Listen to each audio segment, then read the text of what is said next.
Well, I'd like to say good morning to everybody, and I want to thank everybody on this committee for getting their reports to me. I'm in there, getting them in and trying to get them to folks upstairs.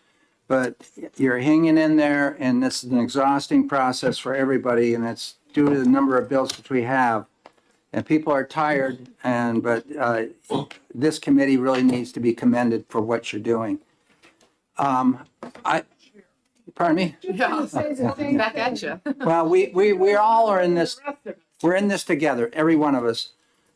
So what I want to do just quickly here, we are going to break for our caucus, because we're just executing bills today. I want to go down through the bills which are on the docket for today. And although, Representative Myler has a copy of this report, we have some early bills, which we are going to be the first bills which we're going to have to address. These have to be out early, as you know it. And so we're going to go down and take care of 1402. If you want to check off in your sheet. But we have copies of all this we can make available for you. 1212. That deals with eligibility and free and reduced meals. The 1402 deals with the proficiency exam waiver for attendance at school. 1678 is the New Hampshire Farm to School Local Food Bill. 1677 is participation in EFAs. 1397, that's student placement by achievement. 1397. 1397. 1655, that's an educator certification fund. That's 1655. And 1419, obscene, harmful materials. Those are the 7 early bills which we have to wade through. The last 2 numbers were 1655 and 1419. There are other bills on this list you can see which are not early bills, but we are going to wade through this. A number of the bills have been taken off and will be placed on the docket for next week. However, here's the bills which are up that we will be discussing in the caucuses as well. 1216 is the cross-district bullying bill. We're doing that next week? No, these are today. Oh. These are today. Then we're going to be doing 1516, deals with district employees, the children enrolling in the school where the district employee works. So that's 1516. We will also go back and deal with 1109, which is the ID cards for eating disorders. 1652 is an EFA. It's a local EFA bill. So we will deal with that. 1691, which is the definition for an adequate education, adequacy. 1639, children at state facilities. Another powerful bill that, we got to get a handle on as far as the placement stuff. The costs especially. 1480, alternative dispute resolution at 1480. 1524, parents observing special ed classrooms. 1524.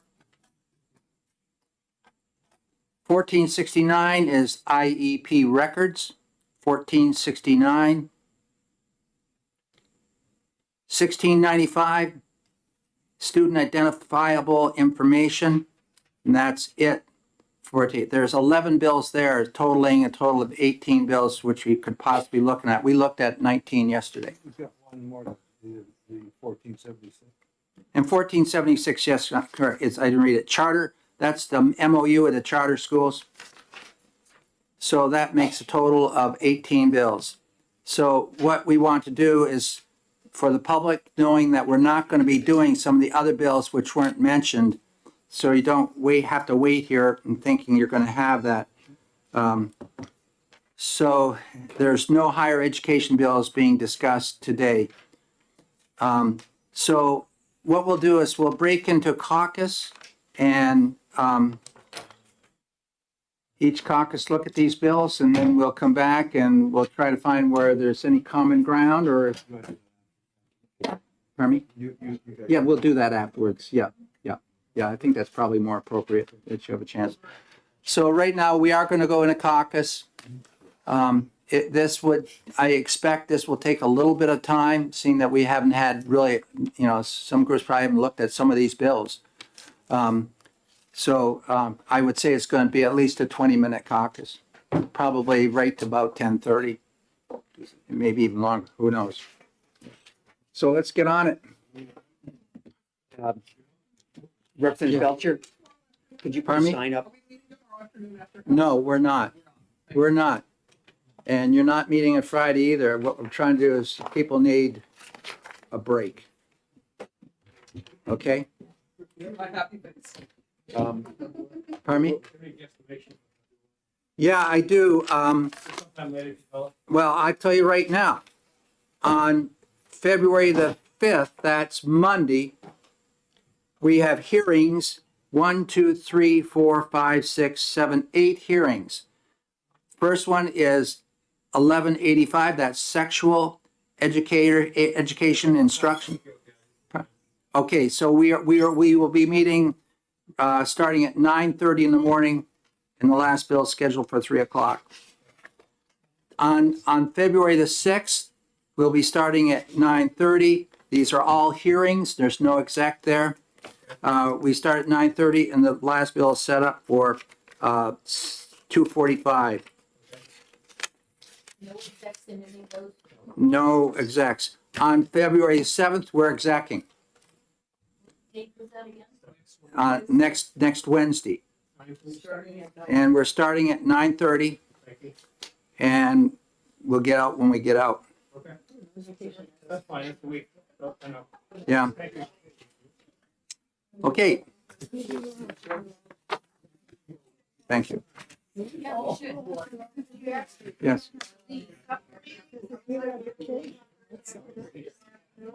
The subcommittee for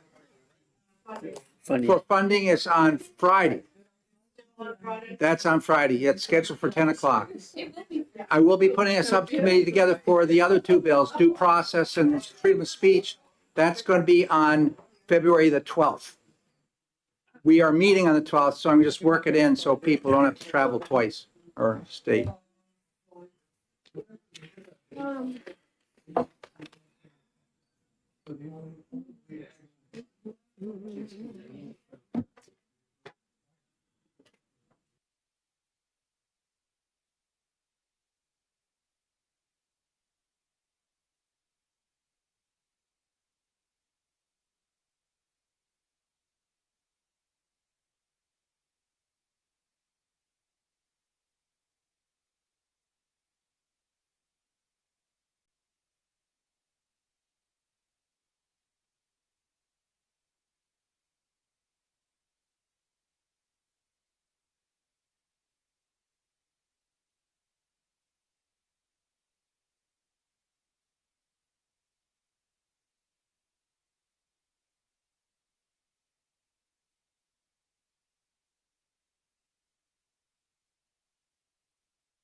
Okay, I think we're ready to go here. Just for everybody, there's going to be a number of bills today which we're going to end up with no recommendation. That's the route we're going to go. So what we've agreed upon between Representative Myler and myself is that when we're at one of those bills, where, the person that's, made the motion will be able to speak, but beyond that, that's it. We want to get these things done. So, because we know we're going to come out with a 10-10. We know that. So, because we have these early bills, we need to get them so we can get down into the bottom part of this list as well. So, the first bill which we want to address is the 1655. It's an early bill, Educator Certification Fund, 1655.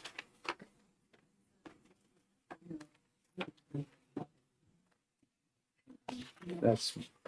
Yeah, right, yep. Yeah, sure. Okay, I recognize Representative Cordelli for a motion. Thank you, Mr. Chairman. I'd like to move ought to pass on House Bill 1655. Is there a second on 1655? I'll second it. So we have a motion made by Representative Cordelli and second by Representative Luno. And the motion is ought to pass. Representative Cordelli or Representative Luno, either one of you want to speak on this? I'll pass. Just real quick. Sure, I think this is a housekeeping sort of bill. I don't think it's caused a problem in the past, but I don't think the change will cause a problem either, so. I think it's probably also another bill that shouldn't have come to this committee. Okay, so with that, we're ready. Any further discussion from anybody here? Ready to go on it. So we're ready when you are, Representative Cordial. Vice Chairman Cordelli, Yes. Representative Blackus, Yes. Representative Ford, Yeah. Representative Belcher, Yes. Representative Dry, Yes. Representative McDonald, Yes. Representative Noble, Yes. Representative Peternell. Not here. Not here. Okay. Representative Portillo, yes. Representative Myler. Yes. Representative Cornell. Yes. Representative Tanner. Yes. Representative Luno. Yes. Representative Heath. Yes. Representative Woodcock. Yes. Representative Hall. Yes. Representative Balboni. Yes. Representative Cascadin. Yes. Representative Damon. Yes. Chairman Ladd. Yes. 19 yeas, 1 absent.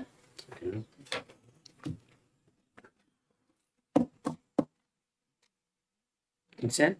So, Yeah.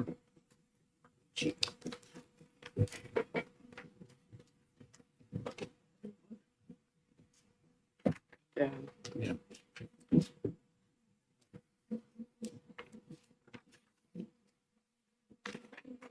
We're going to take a break. I don't know where she went. She went amendment The amendment came back. for the eating disorders bill. That was brutal. Yeah. Yeah. 55. I mean, so we can move. I mean, I'll step out. You guys can move. Yeah, we could do I mean, that. I'll just step outside. Okay, well, yeah, I'll get him back in here If then. you were gonna hold the committee waiting for, Yeah, we're just, because we know what the verdict's going to be. yeah.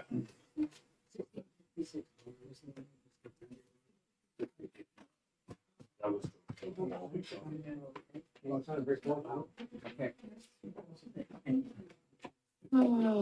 Start with what we know, like, we'll take the EFA bill right up. So you guys can move. Okay, this bill, we're going to be jumping down, doing 1677, that's participation, it's an EFA bill. We got an amendment coming. We got an amendment on that one too? 1677, yes. And we have That was four. 25%. Okay, so.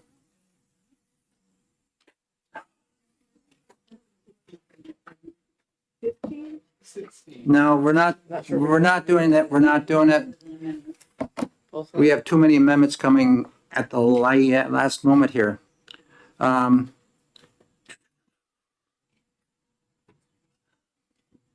Let's go to the 1212. Yeah, we have a pending motion on that. Yeah. What is the pending motion? ITL? Because I don't have a sheet. I'm starting from scratch. I Just don't started have from it. scratch. Okay. So the pending ITL. motion was ITL. And moved by, Who made the pending motion on this is eligibility for, Belcher. okay. so you made the pending motion, so Belcher's made that motion. Was there a second to that? I believe there ITL. was, I don't know who it was though. Yeah, I don't know where the sheet went. Yeah, It was Belcher Cordell. okay. Oh, good Okay, records. Thank you. thank you, okay. So right now, we have a motion on the floor, ITL, made previously by Representative Belcher and seconded by Representative Cordelli. Representative Belcher, do you want to speak to that or leave it where we are? I think we know which way it's going to go, so I suppose I'll just wait to speak on the floor. Okay. So nobody else here? So, okay, Madam Clerk, would you please call the roll on the ITL motion? Vice Chairman Cordelli. Yes. Representative Leckus. Yes. Representative Ford. No. Representative Belcher. Yes. Representative Dry. Yes. Representative McDonald. Yes. Representative Noble. Yes. Representative oh, okay, she's not here. Representative Cortiello, yes. Representative Myler. No. Representative Cornell. No. Representative Tanner. No. Represent. Sorry. Representative Luna is not here. No, he's absent. Representative Heath. No. Representative Woodcock. No. Representative Hall. No. Representative Balboni. No. Representative Cascadden. No. Representative Damon. No. Chairman Ladd. Yes. So that is 8 yeas, 10 nays, 2 absent. Okay, is there a subsequent motion, Representative Myler? Is there a second? Second. Okay. Okay, Representative Myler made the motion and it's seconded by Representative Hall. Further discussion? Representative Hall? Thank you. HB 1212 increases the eligibility for free school meals for our most vulnerable student population. It's designed to help support low to middle income families who are struggling to make ends meet. This bill is similar to last year's bipartisan bill, which passed this committee on a 12-8 vote, the full House on a 201 to 177 vote. The primary difference is the increase in the eligibility cap from 300 to 350%. Will it cost 34 million, 50 million, maybe even 75 million? I don't know. But our job on this education committee is to consider matters which address the educational needs of students. It's a duty of the Committee of Finance to examine and consider appropriations of state money. As we know, school meals play a critical role in the health, well-being, and academic success of students. We received testimony from New Hampshire Hunger Solutions that over half of New Hampshire children reportedly live in households with insufficient food.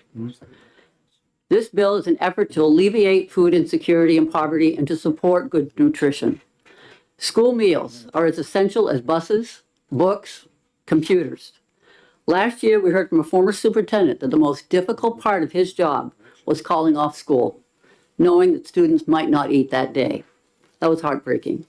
Our neighboring states of Vermont, Maine, and Massachusetts all have passed permanent universal meals legislation. House Bill 1212 is an investment in New Hampshire's future. It's not only the right thing to do, it's the least we can do. I hope you'll join me in voting OTP. Thank you.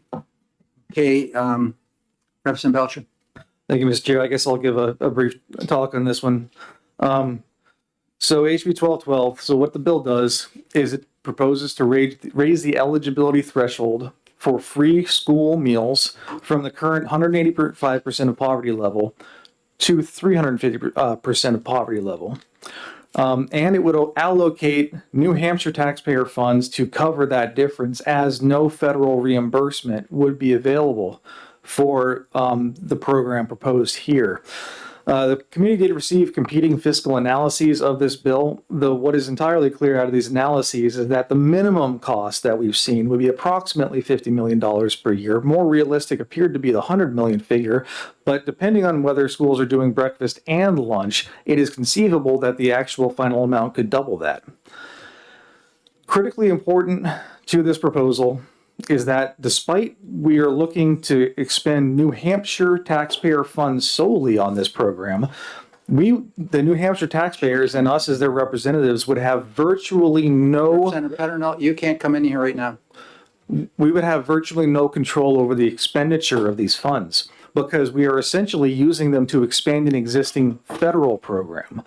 So all of the current federal guidelines would continue to apply, including, as we've heard, guidelines that have bidding requirements that don't allow us to purchase local nutritious foods because they don't come in low enough in the bidding.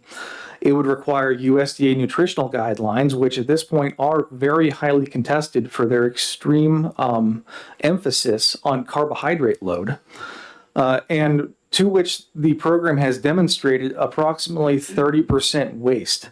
Because of, per studies, what the studies say is that there's an inherent lack of emphasis on palatability and desirability of the food under USDA guidelines. Finally, just to clarify a point between food insecurity and food insufficiency, we did receive testimony that a very large percentage of New Hampshire students are food insecure. I delved into the numbers a little bit, and specifically the question asked in order to determine whether they're food insufficient is, do you have enough of the specific food that you want to eat in order to eat that? Now, given the way that question is worded, I'm food insufficient because I'd like to have a ribeye every single night. Costs are up. I might get one a month if I'm lucky.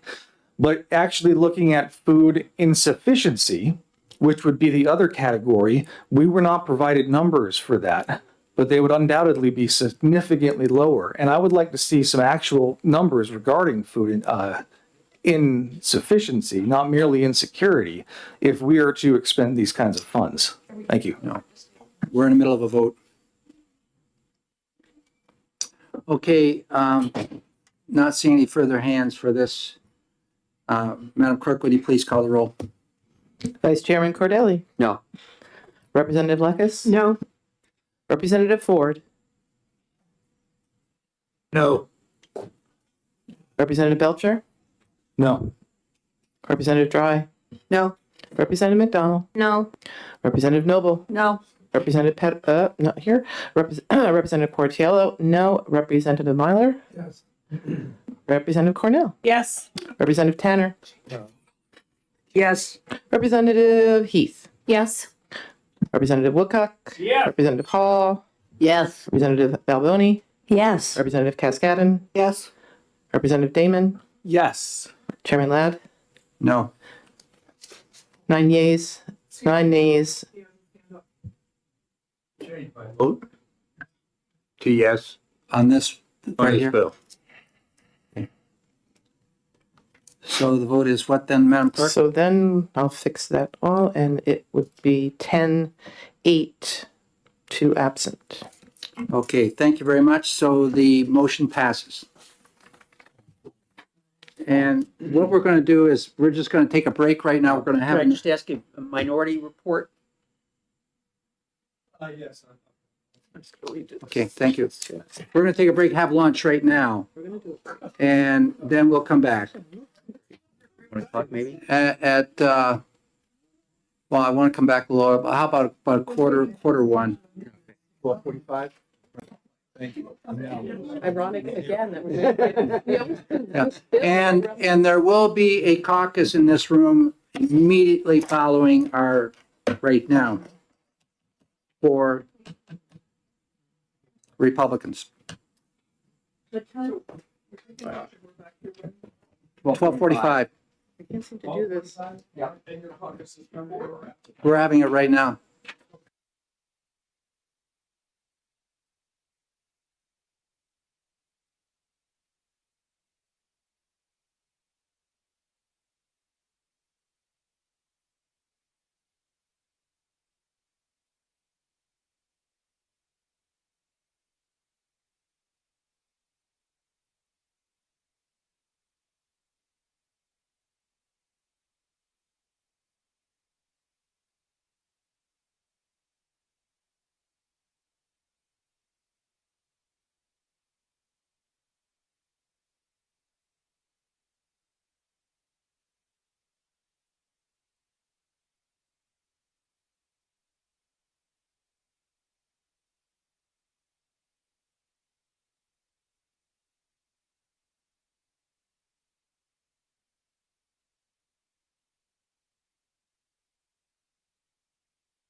Okay, let's begin the afternoon session. Chairman Ladd is still working on some reports, so we'll start with discussion of one bill at least.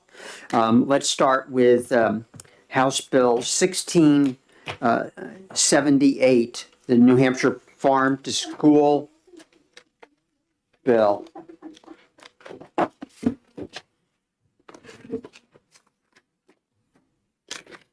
And Representative Belcher, do you have a motion? Thank you, Mr. Chair. I would move ought to pass on the farm to school bill. Is there a second? Okay, Representative Damon? I saw your hand, so. Damon.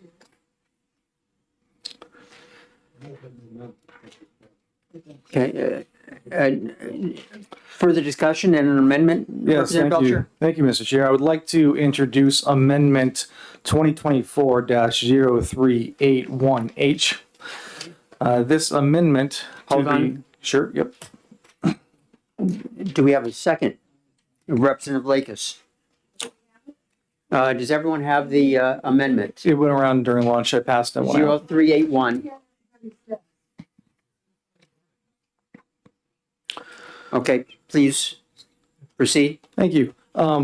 So this makes a number of changes that were, I believe, necessary to this bill to make it function and proper without changing the underlying intent of the bill and what it actually is seeking to accomplish.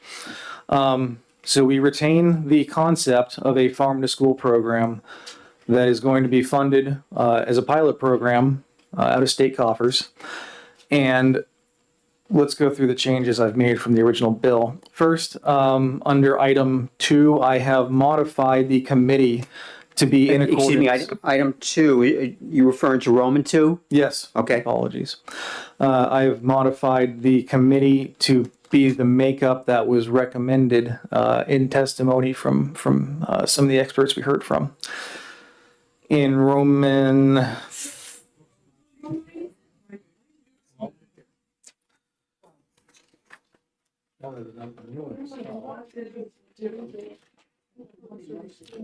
so that was lines 12 and 13.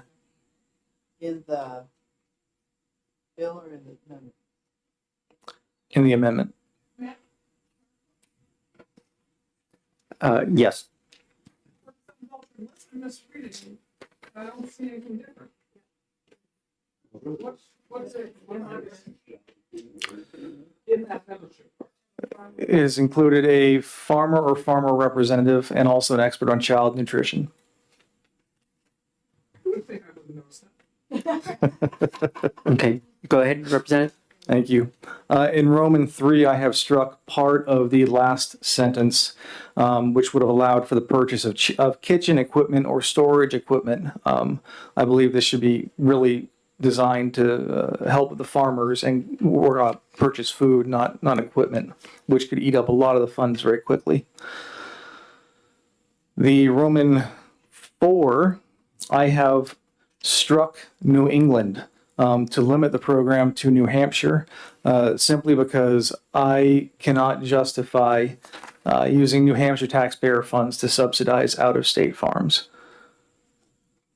In Roman 6, this is, actually, let's go back to 5. Roman 5, the last sentence excluding fluid milk was struck.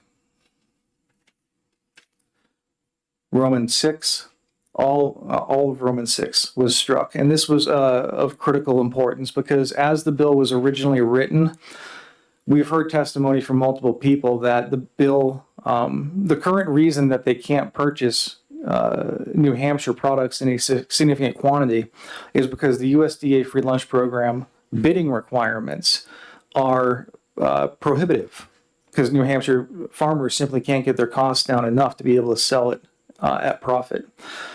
So in order to actually make this program work, we have to eliminate the references to USDA program and put this program into the state hands instead of the federal program. In Roman 7, Changes were made to reflect that this is a New Hampshire program, not New England wide. I've also modified the language regarding what happens with retained funds or excess funds because it was unclear in the original bill. Now, the unspent funds will be reallocated between schools within the private program after the first year to be expended in the manner prescribed herein during year 2 of the pilot program. And the last sentence in Roman 7, there was an addition to the end to say that at the end of the pilot program, assuming that this is not re-upped, any unused funds would become part of the state general fund. Roman 9. Modifications have been made to add a couple criteria to help us track the performance of this program and some metrics, and to also allow the committee that is formed, or committee, whatever it's labeled as, to add metrics as they see fit for tracking purposes. It was in the original, there's no Roman 9.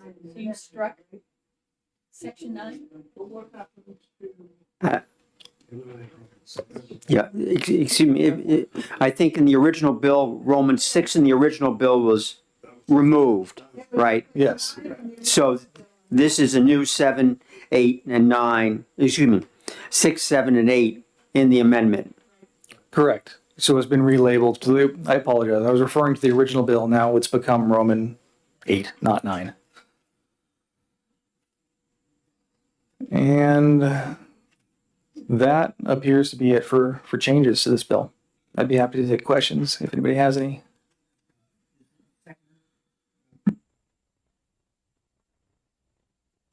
No, thank you.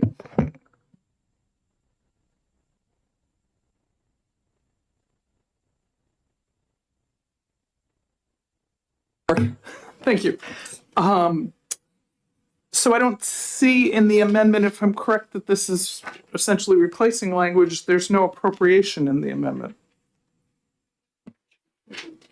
Representative What in David, the original bill is page 2, lines 22 to 27. that's the exact same problem we had with the other bill that we're trying to amend, so that does Representative not. Pettinell? Oh, sorry. Right. So, if you look on the original bill, line 22, that stays because the amendment just says inserted by section 1. So section 2 doesn't change from the original bill. Correct. Thank you for the clarification. May I continue with other questions? Follow up? Thank you. Hang on.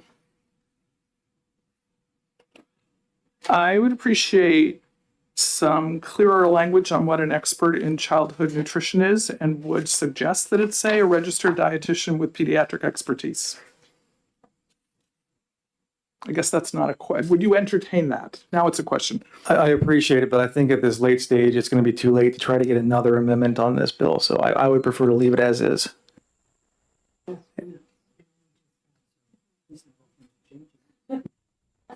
Representative McDonald?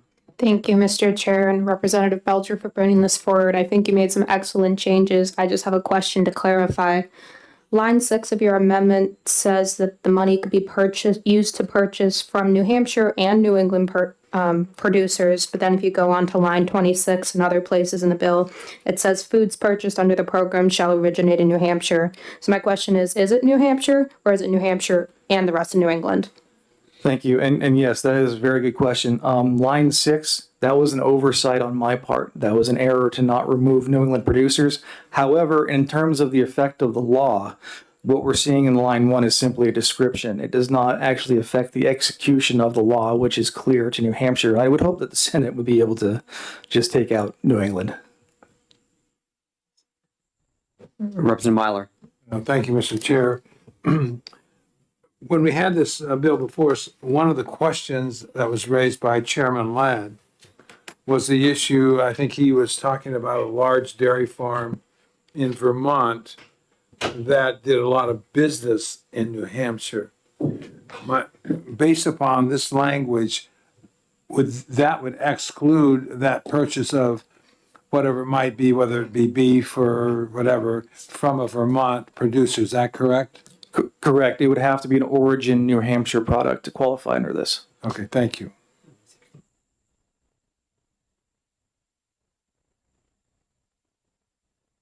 Representative Damon? Thank you, Mr. Chair. Yes, I have more.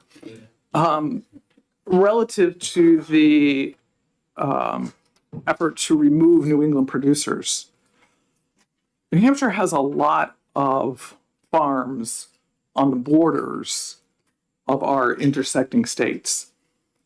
As a representative for Sullivan County, Claremont, the only distinction between Claremont and Vermont, geographically speaking, is the Connecticut River. I know of at least one school district in my representative district that their food service is run by a Vermont-owned company, and they buy from Vermont and New Hampshire farms. I don't think the removing New England prohibition makes sense. It's functionally difficult. Let me kick in on that a little bit here. We were talking about the Connecticut River. Of course, we own the Connecticut River. Their land starts on the other side of it. But we do have some interstate school districts as well. And I've talked about Fairleigh, Vermont, and Orford being linked together, Fairleigh and Corinth and some of those towns.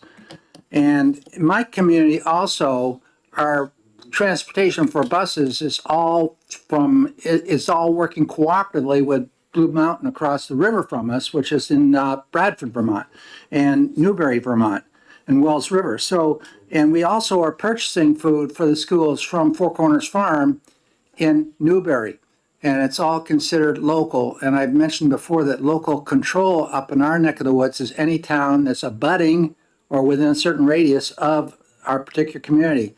So the fact that we're going to eliminate being able to do this business with folks with farms that I can stand on my deck and look at them across the river, it makes it more difficult. Thank you.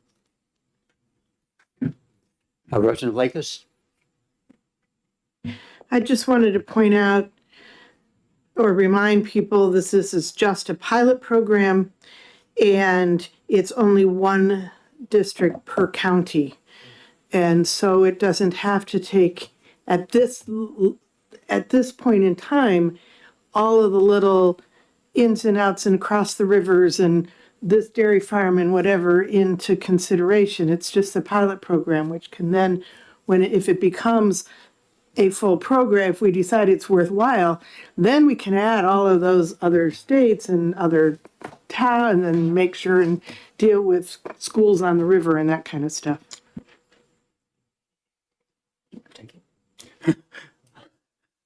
Yes, Representative Myler. Thank you, Mr. Chair. Representative Belcher, could you talk about the elimination of Section 6 again, on why that is being, I know you said it earlier, but this is new to me, so could you explain it again, please? Absolutely, yes. So the original Section 6 reads, all food purchased through the program shall comply with National School Lunch Program and Federal Child Nutrition Program guidelines. Now, those guidelines that are being referenced are already in place in our USDA free lunch program. We heard testimony from multiple experts from UNH and elsewhere that currently it is cost prohibitive to be able to purchase from local and New Hampshire farms in our current USDA free lunch program because the bidding process is such, it's mandated by the federal government. This bidding process simply does not allow New Hampshire farmers to come in as one of the cheapest options to allow for that purchase to happen. As such, that was a critical flaw in this bill, that even if we pass the original bill as is, we can make the appropriation for the money, but that money would just have to sit there because it wouldn't be able to be expended because New Hampshire farmers can't come in under that bidding process as it is. So it had to be removed to make it workable. Further questions? Okay, what was on the amendment? Yeah, so we haven't voted on the amendment yet. Okay. Are there any further questions on the amendment? So we have before us Amendment 0381H. Madam Clerk, would you please call the roll? Yeah. Representative Dane. Yes.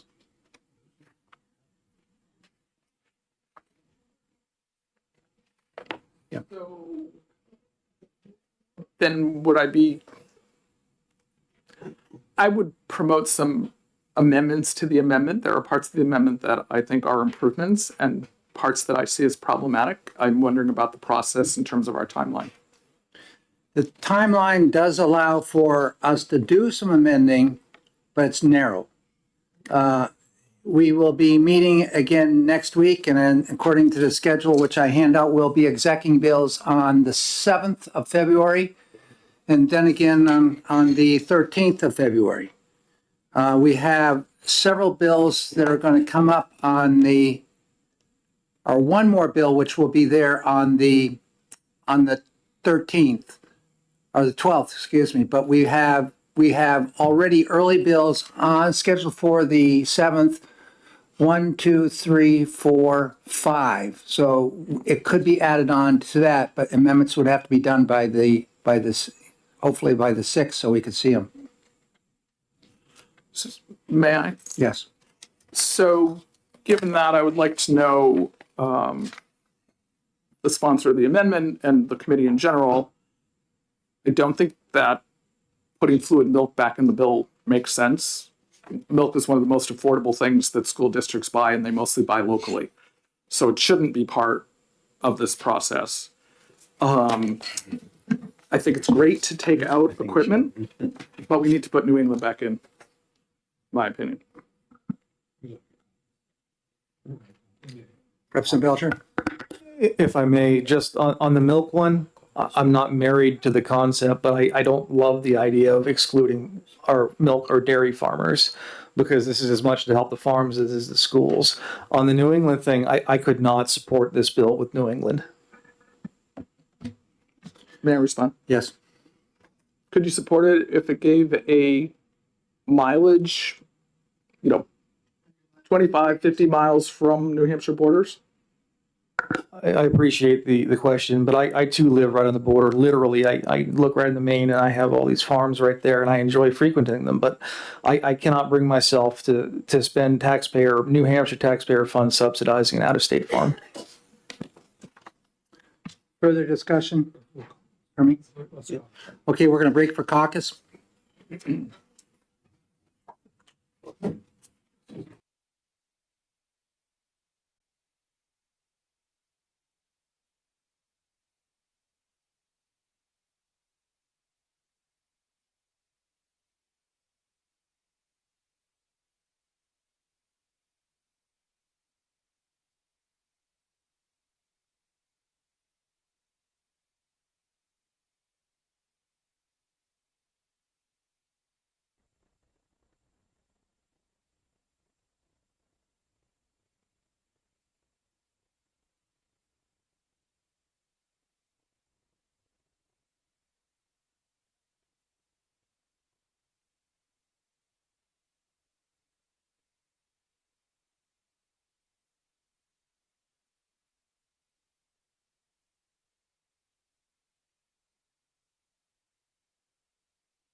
Vice Chairman Cordelli.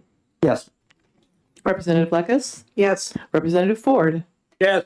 Representative Belcher. Yes. Representative Dry. Yes. Representative McDonald. Yes. Representative Noble. Yes. Representative Peternell. Yes. Representative Cortiello, yes. Representative Myler. Representative Cornell. Yes. Representative Tanner. Yes. Representative Luna. Yes. Representative Heath. Yes. Representative Woodcock. Yes. Representative Hall. Yes. Representative Alboni. Yes. Representative Cascadon. Yes. Representative Damon. Yes. Chairman Ladd. Yes. 20 yeas, 0 nays. Okay, we have the bill in front of us as ought to be, let's see, we have a motion. I can't even remember who made that motion. In the beginning it was Belcher. Okay, Representative and Representative Damon. okay, so now Representative Belcher, you need to, OTPA, we need a new motion. We're OTPA, I believe. And I don't think I need to speak too much more on this. Thank you. are you a second on that? Okay, Oh, Peternell. is there a need for further discussion on this bill? Okay, Madam Clerk? Vice Chairman Cordelli. No. Representative Leckus. Yes. Representative Ford. No. Representative Belcher. Yes. Representative Dry. Yes. Representative McDonald. Yes. Representative Noble. Yes. Representative Peternell. Yes. Representative Cortiello, yes. Representative Myler. Yes. Representative Cornell. Yes. Representative Tanner. Yes. Representative Luna. Yes. Representative Heath. Yes. Representative Woodcock. Yes.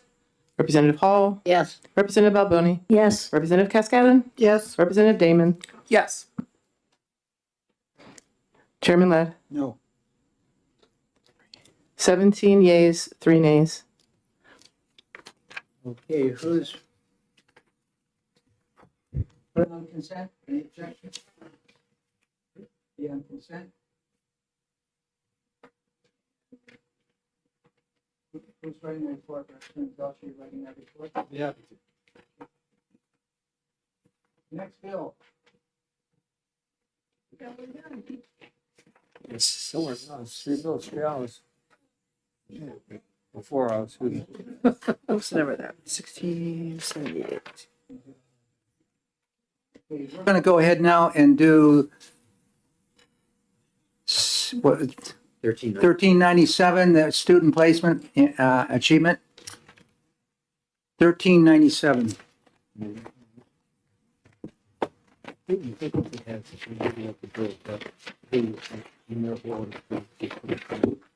Who was supposed to make the motion? Did you guys discuss it? No, because we had just got the amendment. I imagine make us.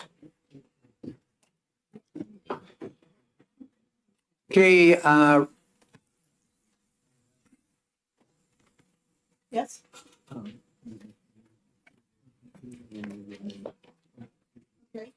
Correct. I can do that. Representative Leckus, you're recognized for a motion. I would like to move OTP. Is there a second? Second. Okay, we have a motion made by Representative Leckus, second by Representative Cordelli. Representative Leckus, would you like to speak to your motion?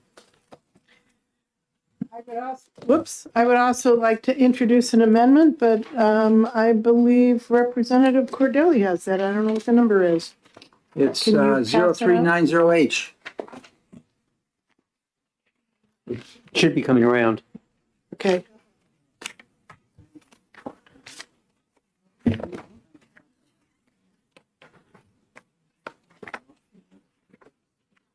Okay. Did you?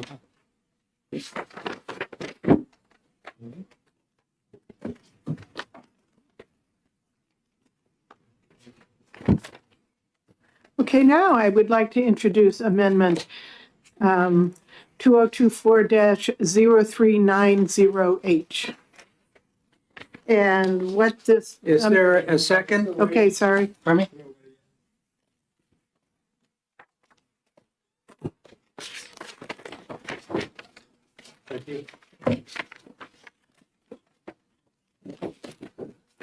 We have a motion on the floor. We need to have a second. Second. Representative Cordelli, second. Go ahead. What the amendment basically does is just applies it to 7th through 12th grade. Further discussion? Is there further discussion on the amendment? This it doesn't change anything in law that's currently there. All it says is what's already there is to be published in the student handbook, to be available to students and parents. That's really all this bill does.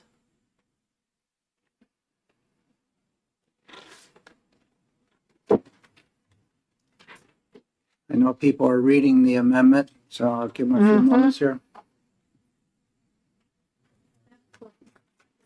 Representative Hall, do you have a question? Do we think it's in handbooks right now? Do you think, or do you think no? No, and that's the problem. Nowhere ever? It's not, well, I don't know what's in every single handbook in every single school, but I would say, no, it's not, and that's why people don't know about it, because, you know, it's in law, but how many people know what all of our laws are? So this just makes students aware of it. Further discussion? Yes, Representative Cascadden? Thank you, Mr. Chair. Just want to point out that there are policies that address this already on the books. They are policy IFA, instructional needs for each individual student, and policy JG, which is the assignment of students to classes and grade levels, that both of those give flexibility to the intent of this bill. So it exists. Further discussion, Representative Woodcock? Thank you, Chairman. Just a question on the amendment. I noticed that in the amendment in line 6 added charter school, line 5 added charter schools. Yet when we get down further into lines 10, it just talks about local school districts, which charter schools and local school districts aren't the same governments. Correct. That's correct. Okay.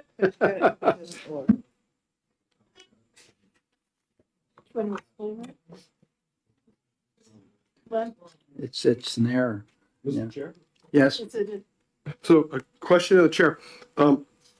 The bill and the amendment seem both directed to courses that are placement in courses that are offered by the high school.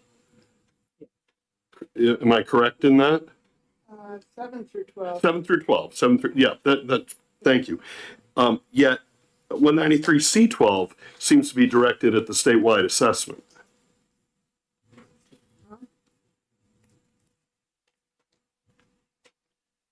I don't have my book with me. Do you have a book? I'm just gonna go get my book. Okay, I mean, it just doesn't seem to read. I'm looking at page 552.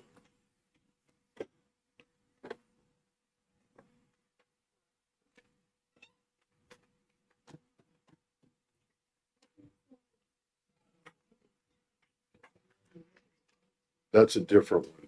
That is 1402. This is so I don't know what the school does like. That's what I'm saying.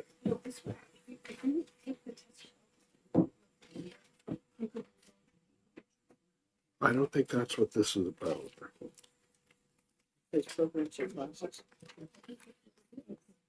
Student placement, 7.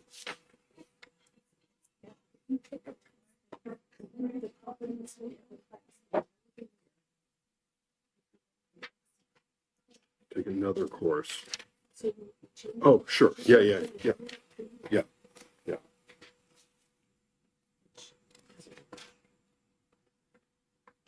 Especially for guidance. Yeah, it's true. Especially for guidance. Yeah, it appears that this is in the area of improvement and assessment. So.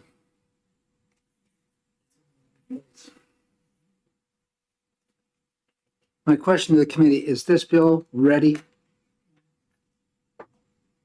I don't think so.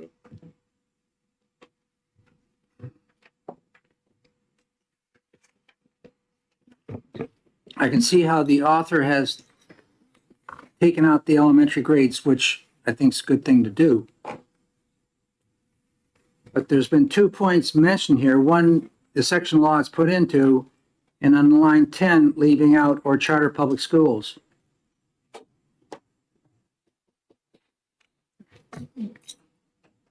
So, Representative, Can I just ask the author of the bill intent?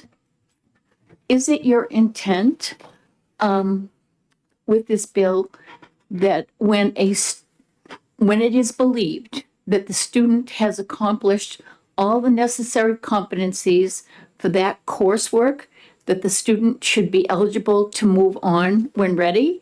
So are you looking at a determination of competency The only completion? the only thing that Bill was supposed to do was make for all schools, including elementary grades, whatever that school's policies are, to just print them in the school student manual. That was all this was supposed to do.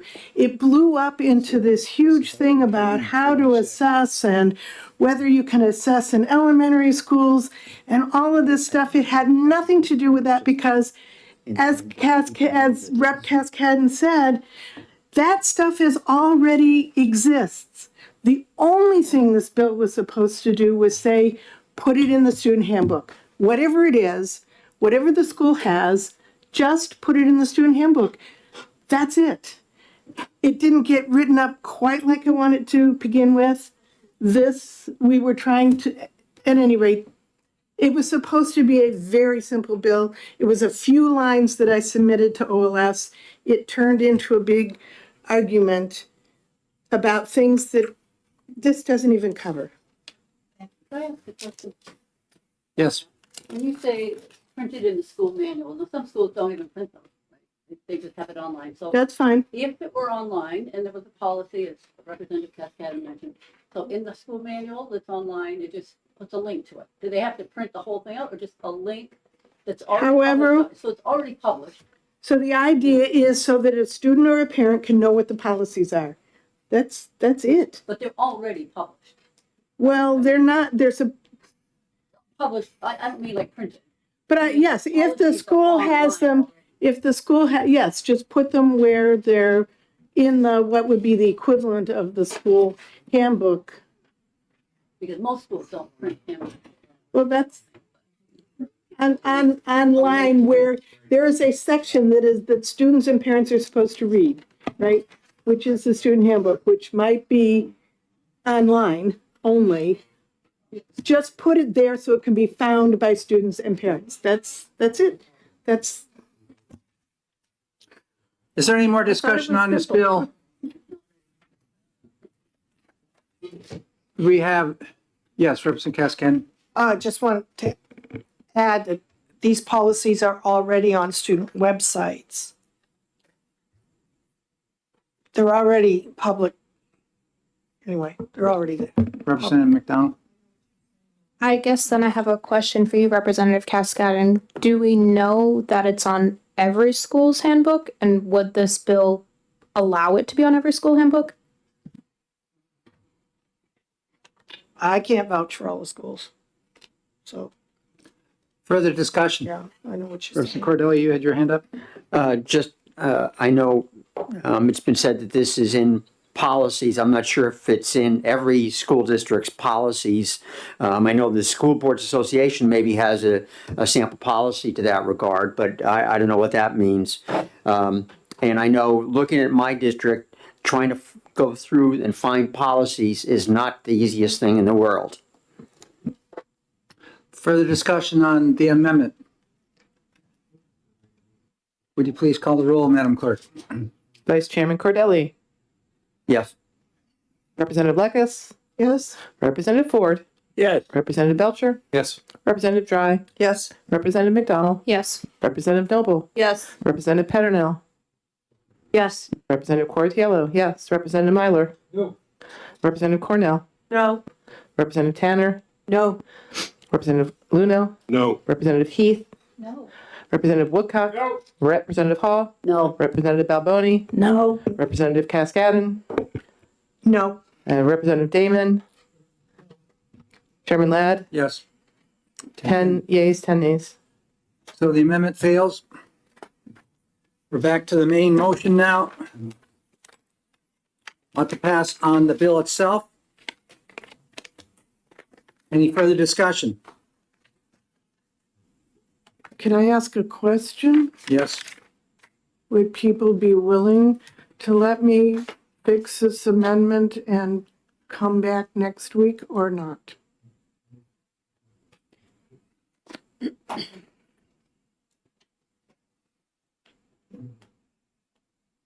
I don't see any hands up. Representative Dry? Do you have a place where you thought this would go that's different? No. Oh, okay, thank you.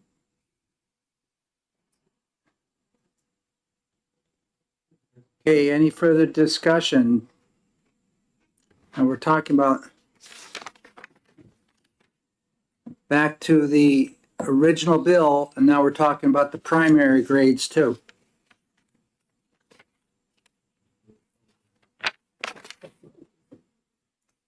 Any further discussion?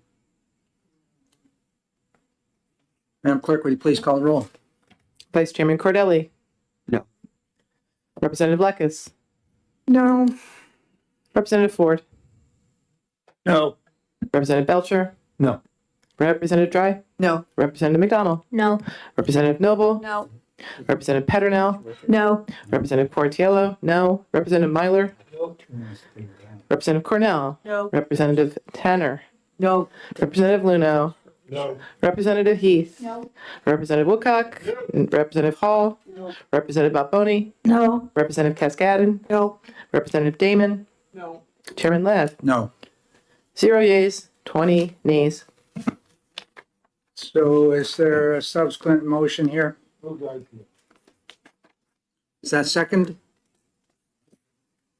Who said that, Don? Representative Luno? Okay, the motion was made by Myler, second by Luno. Representative Luno, Myler, do you have anything further to say? Representative Luno? Nope. Further discussion? Okay, Vice Chairman Cordelli. Yes. Representative Lekis. Yes. Representative Ford.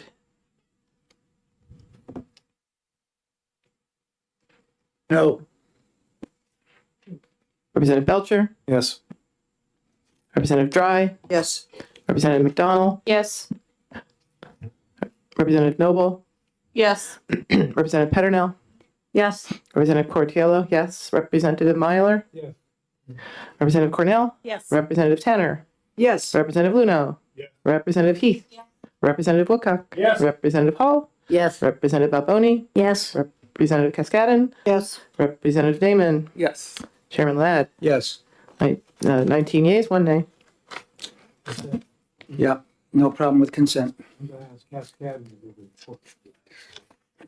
I like the way you make these motions and have somebody write them up for you. I gotta figure that out. Okay, so we're on to the next bill. 1402, we're waiting on amendment, and 1419, we're waiting on amendment. So what do we got? All the bottom ones. What about, oh, that's amendment there, amendment there, amendment there, amendment there. Yeah. By these early bills, okay. Yeah. Yeah, okay. They're all paid for amendments. This one, we have a split in amongst the caucus on this one. There's a Belcher amendment, but we're split on the amendment OTP. How come we're getting all these late amendments? Yeah, 15, 16, I think we have the amendment for that, so we can go ahead. We are looking for amendment, amendment, amendment, Amendment. 15, 16, we have the amendment. Okay, Actually, the only two that we're waiting on amendments are 1109 and 1652. okay. Okay.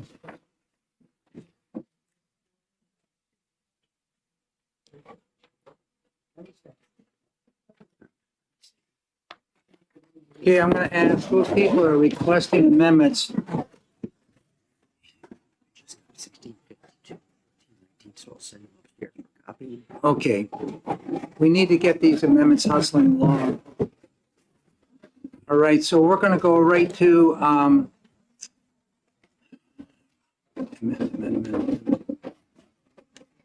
we'll go,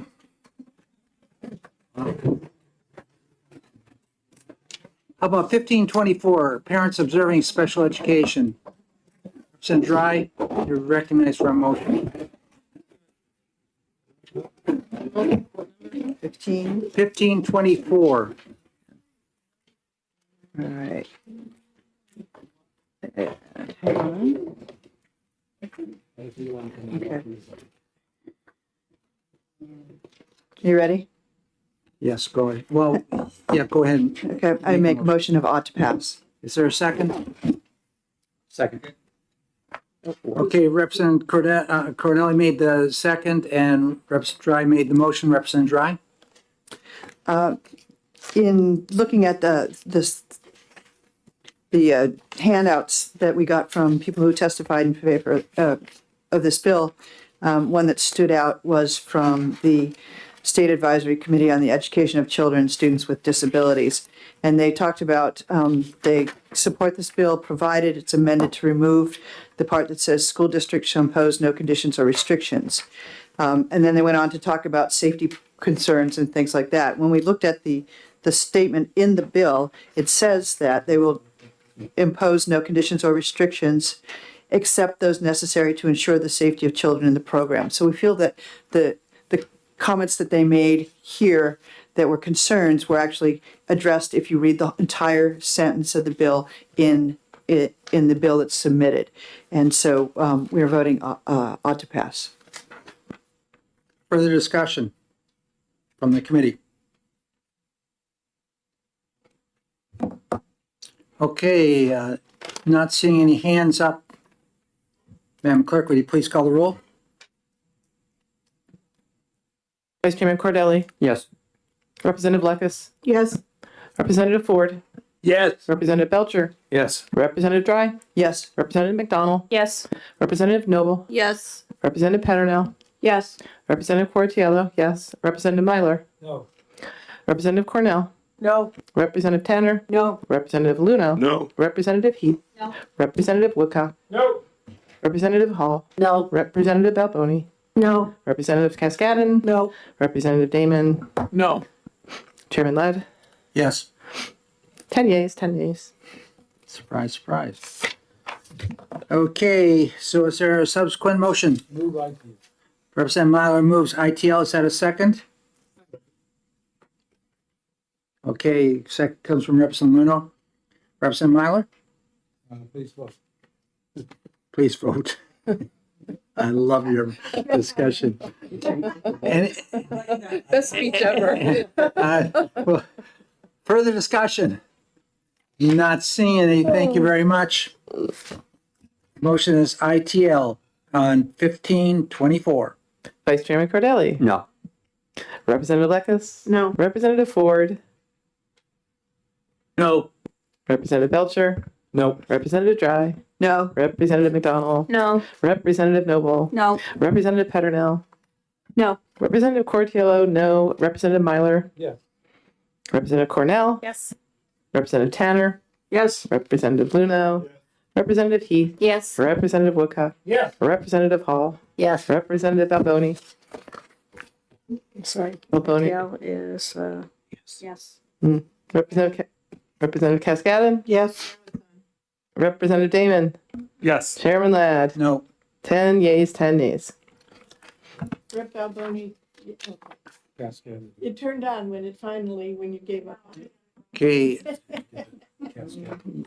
What are we gonna do? Do you want to support amendment studying this? Put forth the motion if you want, yeah. I'll move it. Study. Is there a second on that? I'll second. Further discussion?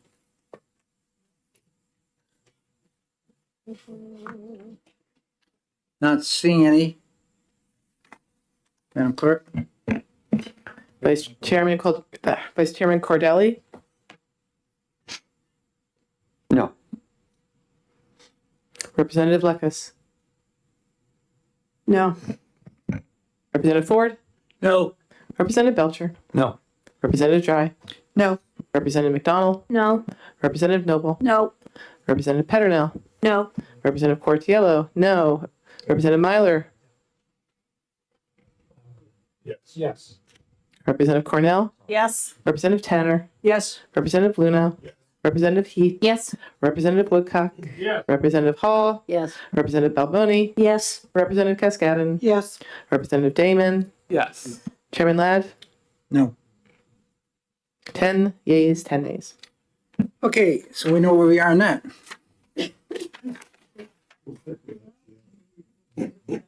Yeah, yeah, And Cascade doing the report. Cascade. Yeah. okay, good. Okay.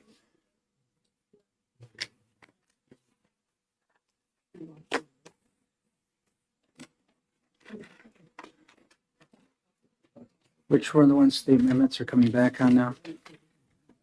I just am sending them to copying, 1652 and 1419. 1419, up top here, okay. Oh, so they haven't printed them yet? No. They're in copying. Yeah.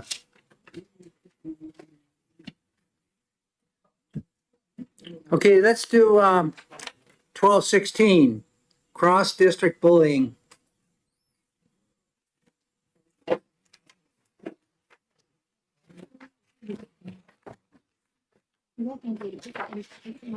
Yeah, we I'll do. just send, I'll head up there. thanks. Yeah, thank you.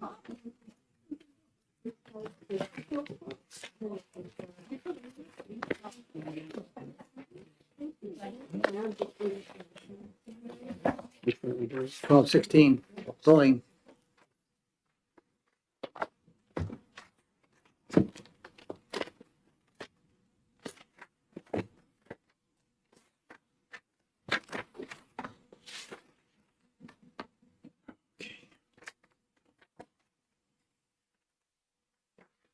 Okay, we need somebody that's going to support the OTP. It's just Belcher. Or, I don't know. There's several people who support the OTP. Yeah. I'll support the OTP, Okay. but not the amendment. Well, make the motion for the OTP then. Mr. Chairman, I would like to move OTP on HB 1216. I'll second it. Representative Cordelli? I think cross-district bullying is an important topic. We heard quite a bit of testimony about a particular case and the fact that district would not investigate because it was not in statute. So I think it's incumbent that we make sure it is in statute and that districts know that the resident district for the bully needs to do the investigation. Bullying is such an important topic. We shouldn't let this slip by us. And I'll speak to it as maker of the second.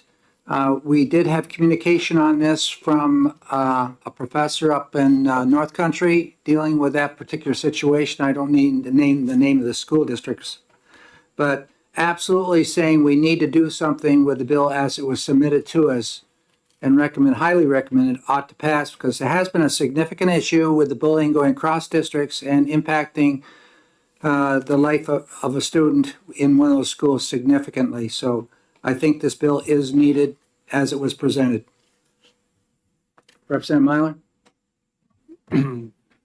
There's no doubt that this is an awful thing to happen to a student, and it needs to be addressed. However, During the testimony, there were several questions raised about dealing with independent schools, dealing with students from outside the state.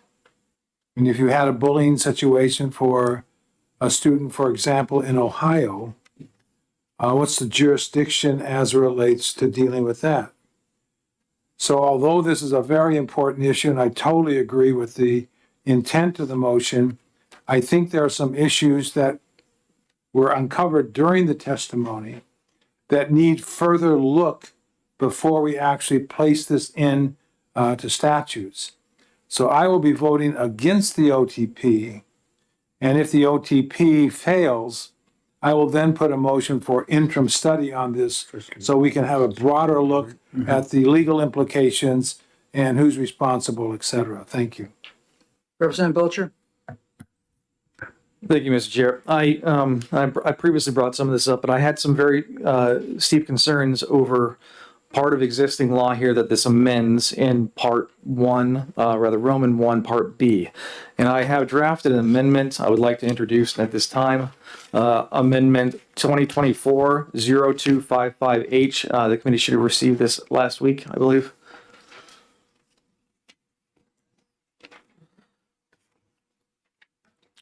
I'll give you a moment before proceeding.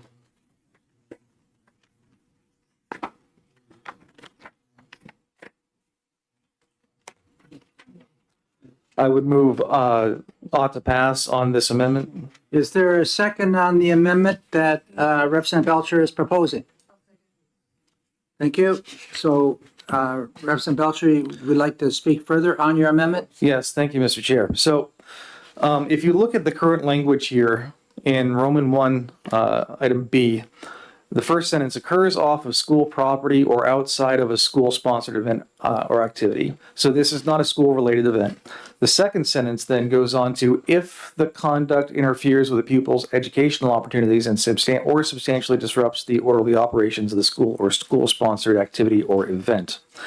So that language in the second sentence is derived quite closely from the language of a Supreme Court decision in the case of Tinker, which is a multiple decades old precedent. The trouble is that there was another Supreme Court precedent in 2021 that took another look at this issue and further clarified this, and they specifically said that the decision in Tinker, from which that language is derived, only applies to circumstances happening in school or at a school event. As such, the language as currently existing in law is already not in compliance with this Supreme Court decision, is therefore, I believe, unconstitutional. When we go on to add cross-districting to it, we actually exceed that a little bit further. So what I have done is I have redrafted item B in this bill, and that's the only thing that changes is item B for out of school and out of school event activities. And I have imported the entire piece of language from the Supreme Court decision in 2021 that outlines the specific circumstances in which a school is authorized to regulate off-campus speech of students. So I would ask that you support this amendment. Thank you. Further discussion? Representative McDonald? Thank you, Mr. Chair. And with the utmost respect for my colleague who brought this amendment forward, I personally will not be supporting this amendment. I do not like on line 4 specifically where it says constitutes serious or severe bullying. I think the inclusion of those words will leave students left behind, and who defines if bullying is serious or severe? That seems a bit vague in its language. So I will not be supporting this amendment because the bill as presented is strongest, and I would encourage you to vote for the bill as introduced to us. Thank you. Representative Cascade? I agree to a certain extent with Representative Belcher that in Tinker versus Des Moines, that would violate the First Amendment. However, the amendment, I'm not sure, does what was intended either. I think what needs to be thought through is that schools don't have investigative officers on staff. They have a process of questioning that they can bring a student in, independently question them, and then form a decision on whether, yes, there's been bullying or no, there hasn't been bullying. And that works okay when you have two New Hampshire superintendents that can collaborate. But you don't always have that. And what happens on the internet, I could just think you could spend a whole week investigating a case from somebody from another state who keeps sending something to, say, 3 or 4 students in a public school, obviously causing a disruption at that point. And I think it has to become a police matter. Because schools are not detectives. Do I think cyberbullying and bullying is a problem? Yes. And how can we develop a bill for New Hampshire schools? I really don't care about other states, but I care about our kids, to protect our kids from these incidents. And I think we need to be careful about that. There's a FERPA violation. Any school you call, if it's not one of your colleagues, if you say, hey, is so-and-so a student there? They better say no, or I can't disclose that, because they can't. And how do they know who's calling them is not somebody just calling? You just can't be trusting of that. But I would like to see something on paper that does allow New Hampshire superintendents to collaborate on such situations that occur that are causing a disruption in their schools. And that's why I think we need a little bit of time for interim study. Further discussion on the bill? On the amendment.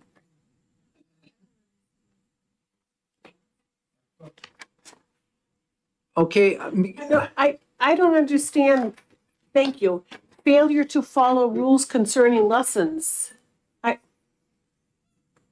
If I may address that. So I didn't want to pretend that I was capable of conceiving of all possible circumstances in which bullying could occur. So I simply took the entirety of the language outlined. And by the way, this Supreme Court decision was not narrow. It was an 8-1 decision with a majority opinion by Justice Breyer. And this was his language that I pulled directly from the opinion. Further discussion from the committee? I do have a question for those that have been in the business here of administration in the state. There was a situation in the North Country SAU, and were both those superintendents talking with, you just mentioned it, it'll work where, for example, we always have a great relationship where we are with Plymouth and Woodsville. Is there such an arrangement up there, and how come it went as far as it had to go all the way down to Concord? Because the media only published half the story. I have spoken to both of those superintendents. Yeah. And it had been resolved. The bully was disciplined, and the student apparently that was being bullied was in the district only for a few months. Sad case. Yeah. But they did work together, and they did work through it. Yes. My thoughts are right. When they presented, that question was asked, and the answer was that the parents did not want to go to the police, and that's why they pressured the schools to resolve the issue, and it was because they didn't have full power of the English language, and they were feeling as though they would be discriminated against if they'd gone to the police. I think that was what my recollection is of their testimony. So my follow-up to all this is that why then did the attorney to the district advise not to go forward with this? Anybody have an answer to that? It says in the letter right here that we got from this individual. Now, this is a person that's an elderly person that's also, I guess, a professor up that way. At the SAU's attorney's direction, the principal, superintendent, and the school district's board chair refused to address the bullying by their student. Mr. Chair, if I may, I would believe that was likely a matter of liability. Yeah, it could be that. But if they're looking at the safety and security of a student, I would think that it could go the other way too. So, Representative Cordelli. Thank you. I cannot support the amendment for a couple of reasons, some of which follows on to Representative McDonald. First, I think this changes the definition of bullying in the statute. Secondly, I see where part of this is taken from the attachment of a course. I don't know if that was direct ruling or not, but the last part, or any speech not normally protected by First Amendment standards, I don't see in the attachment of the court decision. So I don't know where that came from. So it was not pulled from the court decision as far as I can see. Further discussion, Representative Belcher. Sorry, if I may respond to that part, that indeed was pulled from the Supreme Court opinion. It may not have been on the particular page I provided, but it was highlighted in a separate part also by Justice Breyer about a possible route to or nexus to local schools that might implicate their regulatory interests in free speech. Further discussion from the committee. Okay, let's have a vote on the amendment, please. Vice Chairman Cordelli, No. Representative Lekis, Yes. Representative Ford, Yes. Representative Belcher, Yes. Representative Dry, Yes. Representative McDonald, No. Representative Noble, Yes. Representative Peternell, No. Representative Coratiello, yes. Representative Myler? No. Representative Cornell? No. Representative Tanner? No. Representative Luno? Representative Heath? No. Representative Woodcock? No. Representative Hall? No. Representative Balboni? No. Representative Cascadden? No. Representative Damon? No. Chairman Ladd? No. So 6 yeas, 14 nays. Okay, we're back to the main motion, which is ought to pass on the bill. Any further discussion on the bill? Representative Peternell? This particular bill has been problematic for me. I can't quite wrap my head around the cross-district bullying, especially when it comes to the use of cell phones and whatever devices that the kids have access to. And I would support the motion for interim study should it come up at a later moment. Further discussion? Representative McDonald? Again, with respect for my friend and colleague, I'd have to disagree. I think it is unfortunate that the particular incident occurred that was presented to us during testimony. And we have also received testimony that if a bill like this had been ratified prior, that it could have caused less of a traumatic experience on the afflicted student and family in terms of dealing with the incident. I'd also like to add that it would be negligent of this committee to assume that future incidents of bullying, even of the magnitude, are not to occur again, and this bill could be preventative in terms of establishing a plan to really deal with those cases. So I think it's of the utmost importance that we pass this bill now as opposed to put it in interim study, because this could happen again. Further discussion? Not seeing any. Madam Clerk, would you please call the roll? And it's the motion on the table is OTP for 1216. Vice Chairman Cordelli? Yes. Representative Lekis? Yes. Representative Ford? Yes. Representative Belcher? No. Representative Dry? Yes. Representative McDonald, Yes. Representative Noble, No. Representative Peternell, No. Representative Cortiello, no. Representative Myler, No. Representative Cornell, No. Representative Tanner, No. Representative Luna, No. Representative Heath, No. Representative Woodcock, No. Representative Hall, No. Representative Balboni, No. Representative Cascadden, No. Representative Damon, No. Chairman Ladd, Yes. 6 yeas, 14 nays. Okay, do we have a subsequent motion? Representative Myler?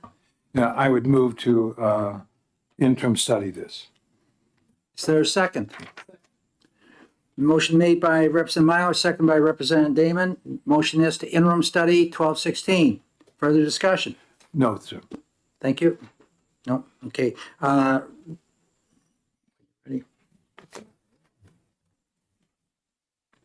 Vice Chairman Cordelli, Yes. Representative Leckus, Yes. Representative Ford, Yes. Representative Belcher, Yes. Representative Dry, Yes. Representative McDonald, Yes. Representative Noble, Yes. Representative Peternell, Yes. Representative Cortiello, yes. Representative Myler, Yes. Representative Cornell, Yes. Representative Tanner, Yes. Representative Luno, Representative Heath, Yes. Representative Woodcock, Representative Hall, Yes. Representative Balboni, Yes. Representative Cascadden, Yes. Representative Damon, Yes. Chairman Ladd, Yes. 20 yeas, 0 nays.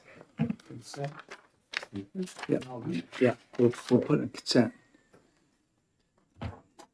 And we'll jump now to the, up top, back to the early bill, 1677, participation in EFAs. I believe we have an amendment back. Okay. 1677.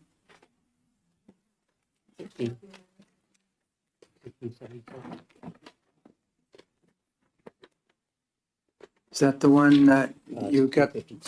Oh, you're going down to the ones down below, the EFA down there. Yeah, I'm sorry. Okay, we're gonna jump back down to 1652, which is an EFA local. I don't have 77 yet. Didn't even need to check. Okay. 1652.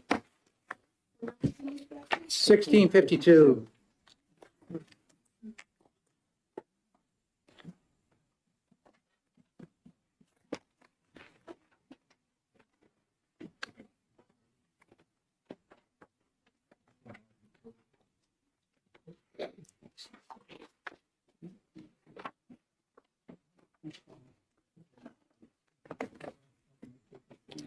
Okay, this is a bill relative to establishing a local education freedom account program. We've dealt with this bill several years ago. Yeah, it's revisiting. So, Second time's the charm. who wants to put forward this motion? Representative Cordelli. Yeah, there was an amendment. Oh, Okay. sorry.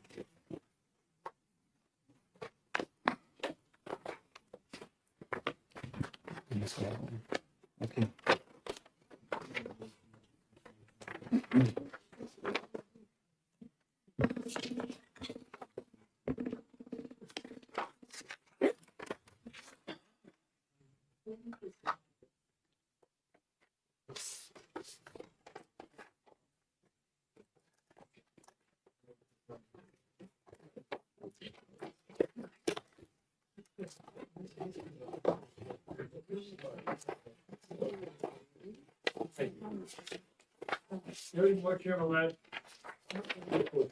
Unless they went the other way. Yep.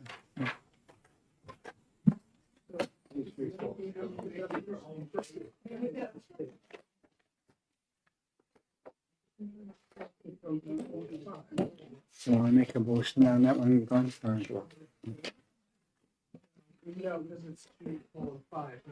Or- Representative Cordelli, you're recognized for a motion.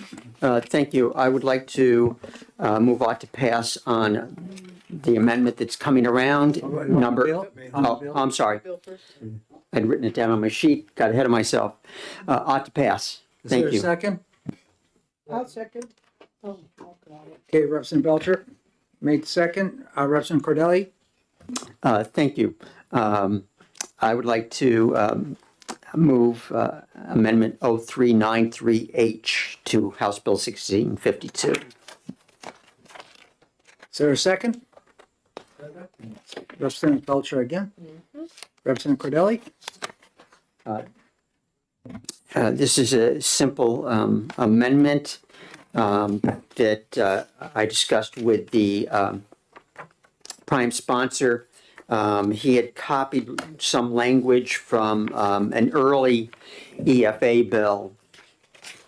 And to be consistent with current state-funded EFAs, the repeal that is mentioned in this amendment repeals page 6, lines 23 to 26, which indicates that the scholarship amount should be recalculated annually.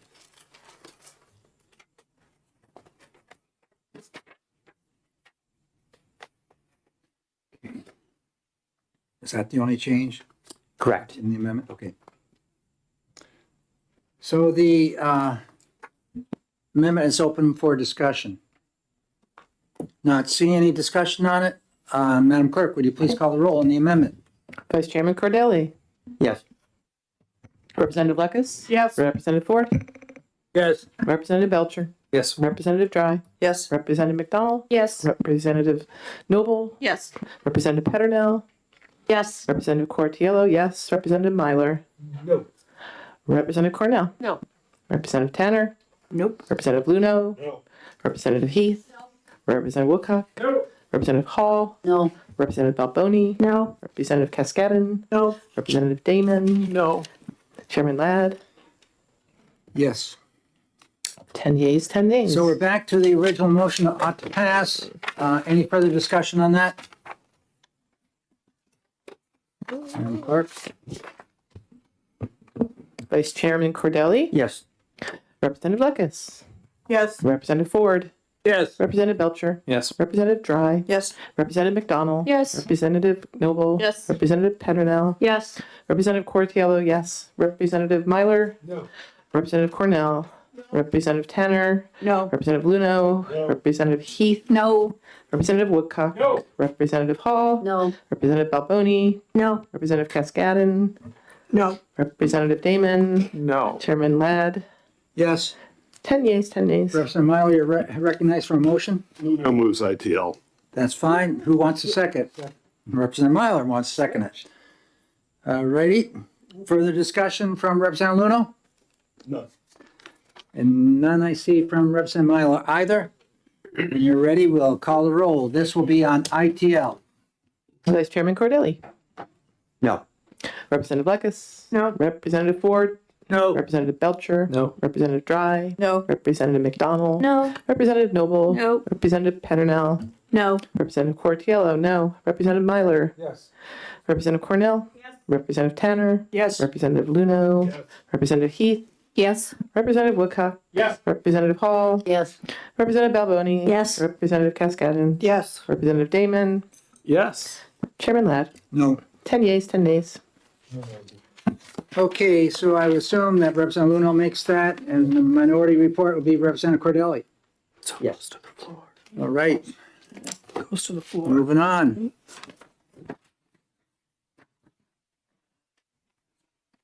Let's see the other one we got here.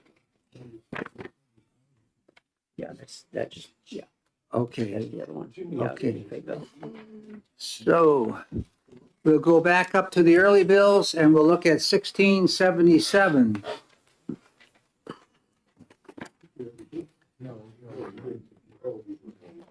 Relative to participation in the education freedom accounts based on school or school district proficiency scores. 1677.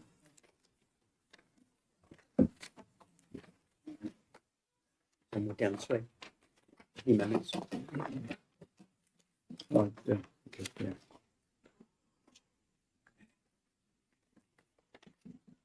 sorry. That's okay.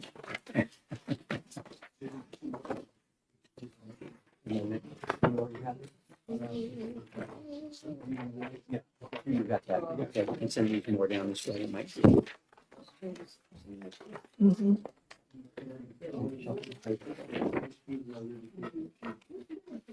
Boy, all the trees, huh? Okay. No, it was just more. I was just passing down more. So if it's the same, that's Okay. why. So just passing down the extras. It's an amendment. So we never, did you guys identify a person to make this motion? No. We don't have one yet. I'll move on to pass. And then Okay. and then I'll do both. Okay. Okay, so everybody should have that amendment, so we're gonna look to Representative Cordelli for a motion on the bill. Thank you. I'd like to move on to pass. Is there a second? Representative Belcher seconds the motion ought to pass, made by Representative Cordelli. Representative Cordelli, do you care to speak to your motion or offer an amendment? Yes, thank you. I'll do both. I am in agreement with the intent of the original bill. I am not sure that the 49% proficiency level is the right one.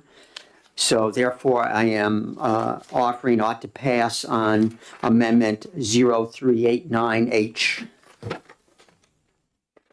Is there a second? Second. Representative Ford seconds the amendment 0389H made by Representative Cordelli. Representative Cordelli? Do you care to Thank you. speak to it? You did speak a little bit to it. Well, just a little bit more. Okay. On the amendment, the proficiency level is reduced.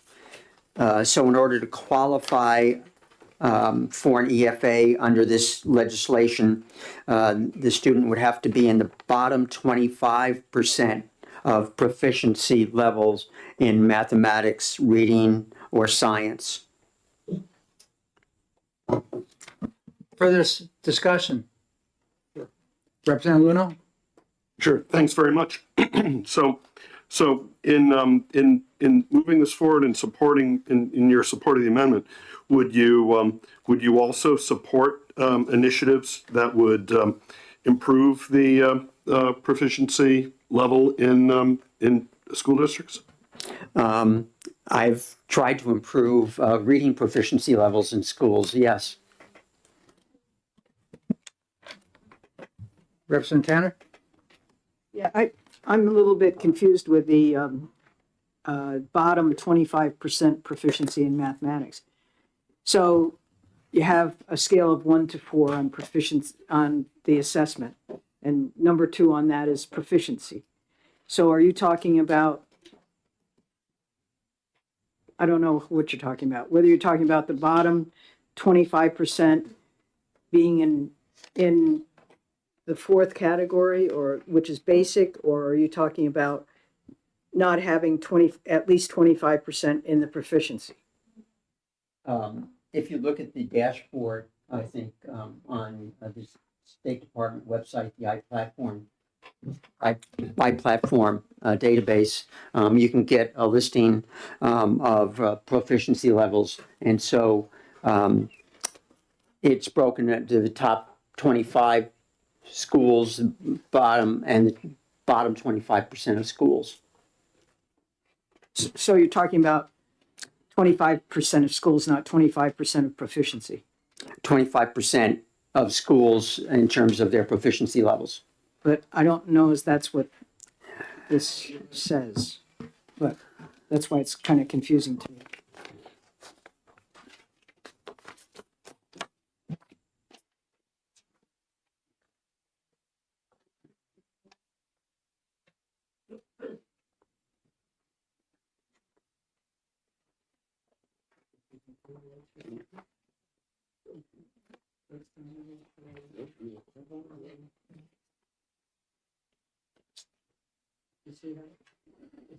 I would say, if you look at, you're talking about a school or school district with an aggregate performance level in the bottom 25% of proficiency in either one of those subject areas.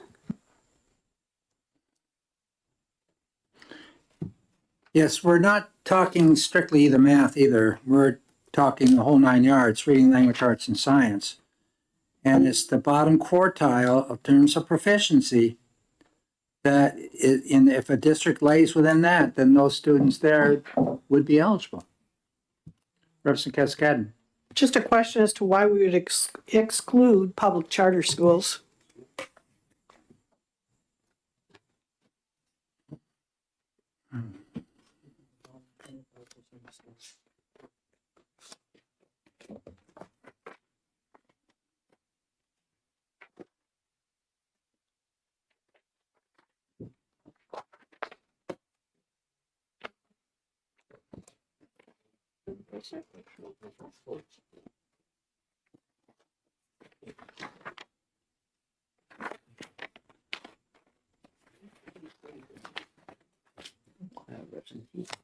Oh, I thought you were. I know. Representative Heath? I don't have a response to Representative Cascadden's question. I have another comment to make. Representative Cascadden, Is there an answer to that question, why we were excluding public charter schools? In terms of the amendment, I was just working off of the original bill. That doesn't answer the question. yeah. Representative Heath? My comment is more general in nature. Over the last 5 years, our school districts, our country has gone through the worst upheaval that we've seen in over 100 years.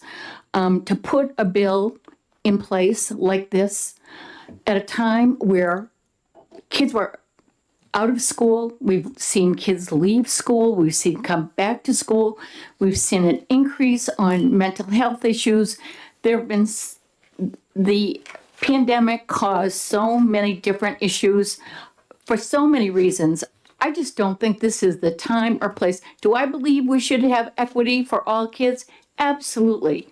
Do I want to see my city of Manchester performing at the average or above? Absolutely. But you know what? When I hear the stories and I listen to educators talk about what's been going on across the country in my state, this just, it's not fair to do this to our educators, our families. It just would be another nail in the coffin of public education. I want to respond to that. And we have seen, and we're looking at math scores, we've seen this going on for over a decade. It's not a result of what happened with the COVID pandemic. We've had a slippage in that, and that's what we had the task force, which was headed by, at that time, Paul Leather, and they came out saying this needs a lot of work. And so mathematics has been we have not really always fared as the way we should be faring with that subject for many years, not just a result of COVID. Can I respond to that? Yeah. How often has the state of New Hampshire provided funding for local school improvement? When in our last budget did you see money to go to the Department of, first of all, we talked about the Department of Education not having any curriculum people. We've talked about the levels of support.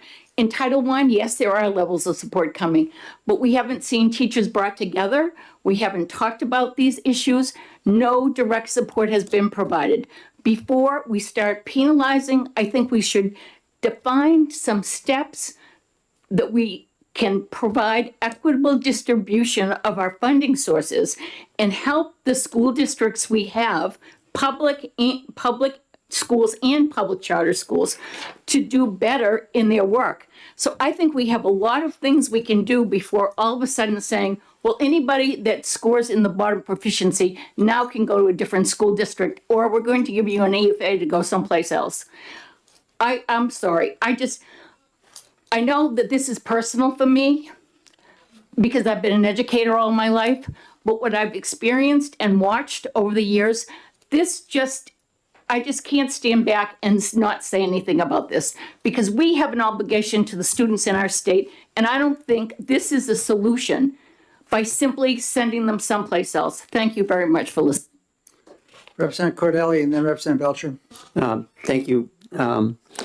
I would agree with Representative Ladd in that the test scores have not gone down just as a result of the pandemic. As a matter of fact, New Hampshire, I've read, is one of the leading states in terms of learning loss recovery in the nation. In addition, in the last budget that was mentioned, school funding was increased by over $160 million. Thank you. And secondly, there is the ESSER funds, the federal funds that have been provided to school districts. I know just in my local little school district with 7 little towns, they still haven't figured out how they're going to spend $6 million in phase 3 funds that are expiring at the end of September. So there is money out there. So I'm sorry, there has been money provided via the budget and via the federal funds to recover from learning loss. We've had bills to improve literacy that have not passed. So I think we have been doing our share to try and improve student outcomes. Representative Belcher. Thank you, Mr. Chair. To the point that was brought up earlier as far as charter schools, why they're excluded, I think a careful reading of this will find that chartered school students are not excluded, but the charter schools themselves are simply excluded from the calculation for the aggregate. Well, that I don't have an answer to, but just wanted to clarify that. As far as the intent of this bill to get these students the opportunity to leave a school that is performing near the bottom, I fully agree with the idea of reforming schools so that they're producing better outcomes. I'd like to see schools doing that. At the same time, I can't get on board with the idea of leaving any student in the lurch in a bottom performing school while the school is working to improve itself. I believe we need to be able to walk and chew bubblegum at the same time on this one. Thank you. Representative Myler. Thank you, Mr. Chairman. Once again, we're faced with a bill that has no fiscal note. So we just basically open up the budget, the outcome. And also, there are no guidelines here. You're going to hear me say that time and time again. We've tried to provide those timelines. Those who advocate for this totally reject it. At some point in time, folks, this is going to get so big that you're going to wonder who in the hell's running the shop here. That alone, with this particular proposal here, whether it's 49% or 25%, we just don't know what it's going to cost. And I'm surprised that some of the fiscal conservatives in this room are going to allow this to happen. When we talk about funding kids to have meals, big issue about what it costs. No question about it here. I wish it'd be a little consistent. Just to inform you, there is a fiscal note attached to this bill. Andy Turner, that's what it says right here. But there is a fiscal note, and you said there was no fiscal note. Give me a break, will you? And it does state the costs that we're spending per pupil in it. So do the multiplication. But I also want to echo where Representative Cordelli was, that we do have professional development money. We talked about that Title II money for many times in here, and there's still excess of that in the department budget right now for the schools. Yes, Representative Luno. Thank you very much. So just a couple of points I'd like to make. I think the discussion and the amendment as presented, there's a little bit of a sleight of hand being done, because it's not saying a student who is a member of the ADM, going to a school that's in the bottom 25%, just says lives within the boundaries of such school district. And we know that Manchester is one of those districts where student outcomes are significantly below state average, and that's not because of the kids in Manchester, it's not because of the teachers or the administrators in Manchester, it's just because Manchester is underfunded by about $100 million. And there's certainly a lot of people who live in the Manchester geographic boundary that attend private schools, and this would just further promote the use of voucher dollars, state taxpayer money, to basically be tuition rebate programs, and which is absolutely what we have seen with this program. But you know, further, I just want to comment on just the idea that New Hampshire students are somehow performing at a subpar level, because they're not. So any objective standards, and there are lots of them, that point to the strong outcomes that we're seeing across the state in terms of student performance. And to suggest that this is some sort of relief valve for that is incorrect, because what we don't have any data to point to, zero data to point to, is how students with vouchers are performing. And there every time we have tried to put any sort of assessment or accountability on this, it has been summarily rejected by it. So I can't see how possibly even if we did believe that that this was going to be limited to students or directed to students with low performance, that they would do any better at all with a voucher, because there is zero evidence to suggest that. Further discussion? Representative Lekis? Now that this has devolved into a funding argument, I do want to mention that in the 1990s, I believe, when the court system across the country started pushing heavily for equity, etc., they started demanding that states provide more and more and more money, particularly in school districts which were not performing as well as other school districts. And I believe it was Kansas City, but I'm not positive. They kept increasing and increasing the amount of money until the whole state money was being collected to give to this one school district that kept not improving their results. And they got to where they had so much money, they were trying to figure out how to spend it. They had done all the standard small class sizes, after school hours, etc., everything they could think of, everything that had been published. The outcomes still were not improving. They had swimming pools and tennis courts and whatever, because they'd already done all the things that everybody had suggested. And ultimately, the program was discontinued. The outcomes had actually started to decline and not get better. So as long as we're saying, just give more money and the schools will be better, just give more money and the schools will be better, obviously we need to be doing something different than just giving more money, because we've tried that all across the country. That was one of the most egregious examples, but we have tried it all across the country, and just give more money does not improve results. We have to do things differently. And if you took a scatter plot, if you took a plot of the amount of money spent per school district and the outcomes in the school district, it looks like a scatter plot. It looks like somebody threw sand on it, because there is no correlation between money spent and outcomes. Okay,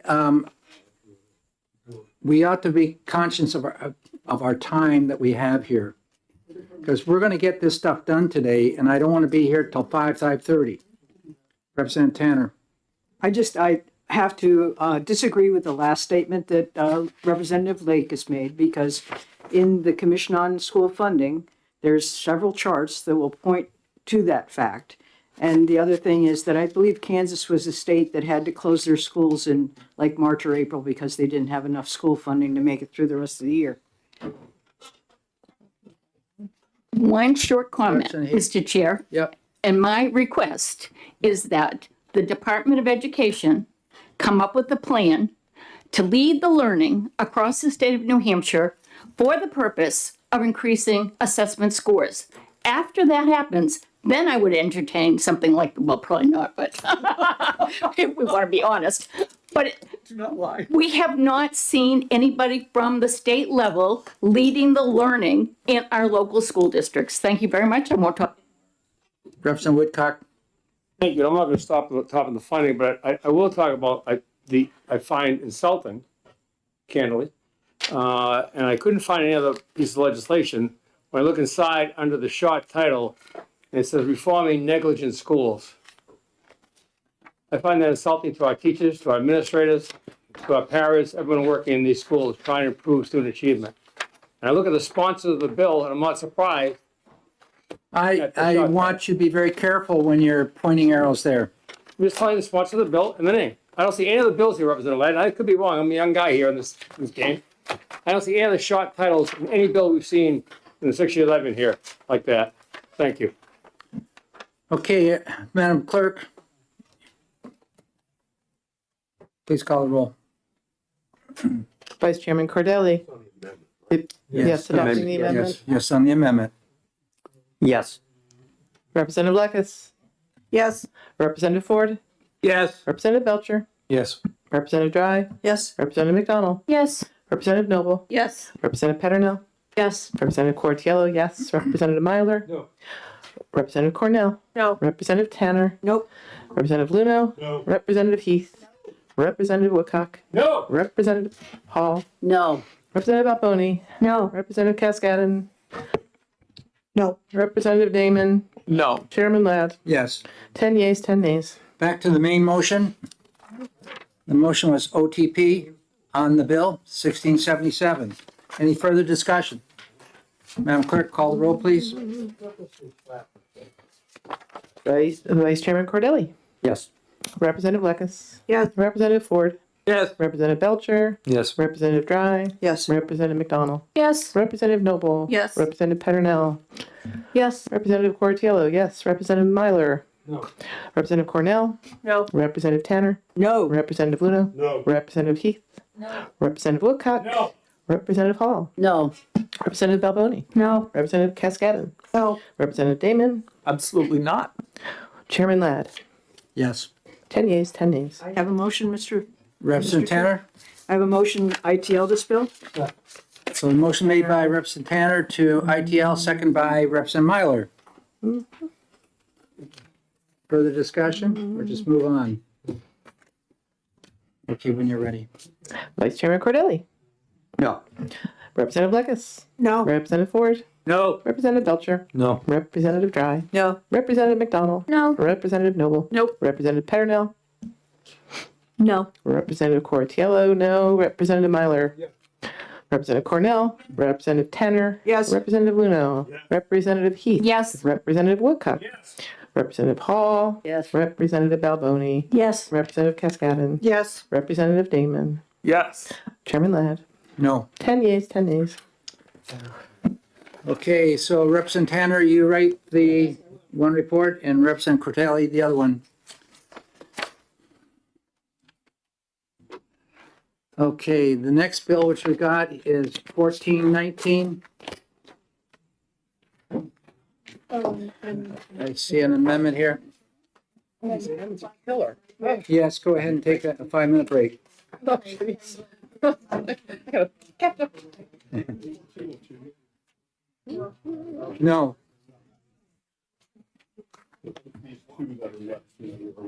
That's right.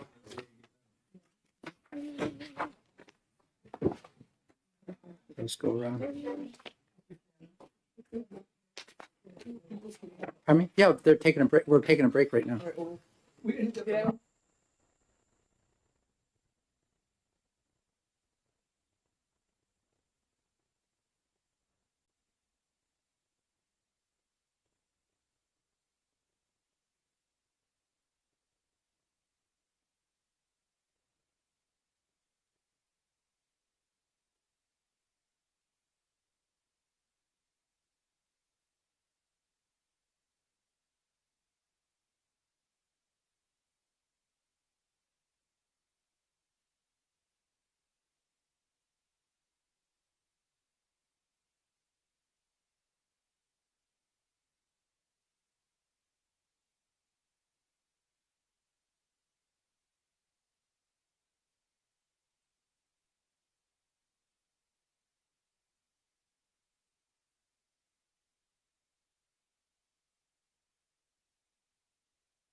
Okay, we're back in business. I just took it because I was gonna wrap. So we're on HB 1419. And I recognize Representative Cordelli for a motion. Thank you, Mr. Chairman. I would like to move ought to pass on House Bill 1419. 1419. Is there a second to the motion, ought to pass? I'll second. Representative Noble makes that motion. Representative Cordelli, you recognized? Thank you. We've talked about this quite a bit during the hearing. This is something that has been in works for the past year. It was tabled last year. The important things are that we removed K-12 education from the exemption under criminal statutes for obscene materials. And it is not expected that there will, in any foreseeable future, be any criminal charges along those lines. There is a process, a minimum process laid out for parents to appeal in reference to materials that they think are inappropriate in the school. And thirdly, if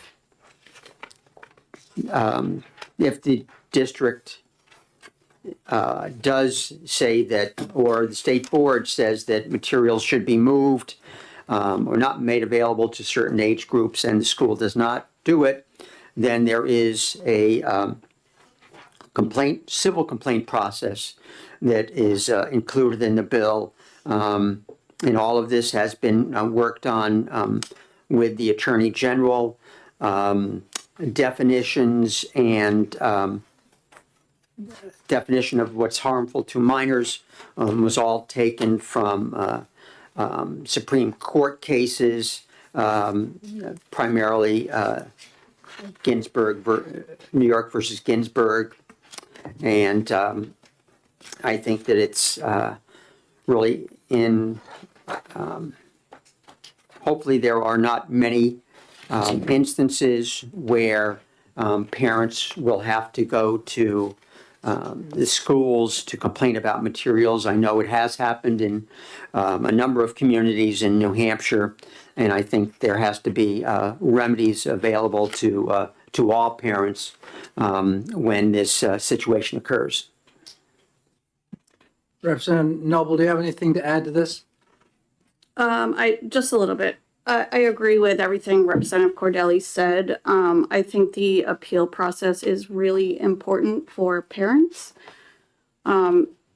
There's been a lot of books brought up over the last couple of years, and each time I see a new one, it is more disturbing than the previous one I've seen.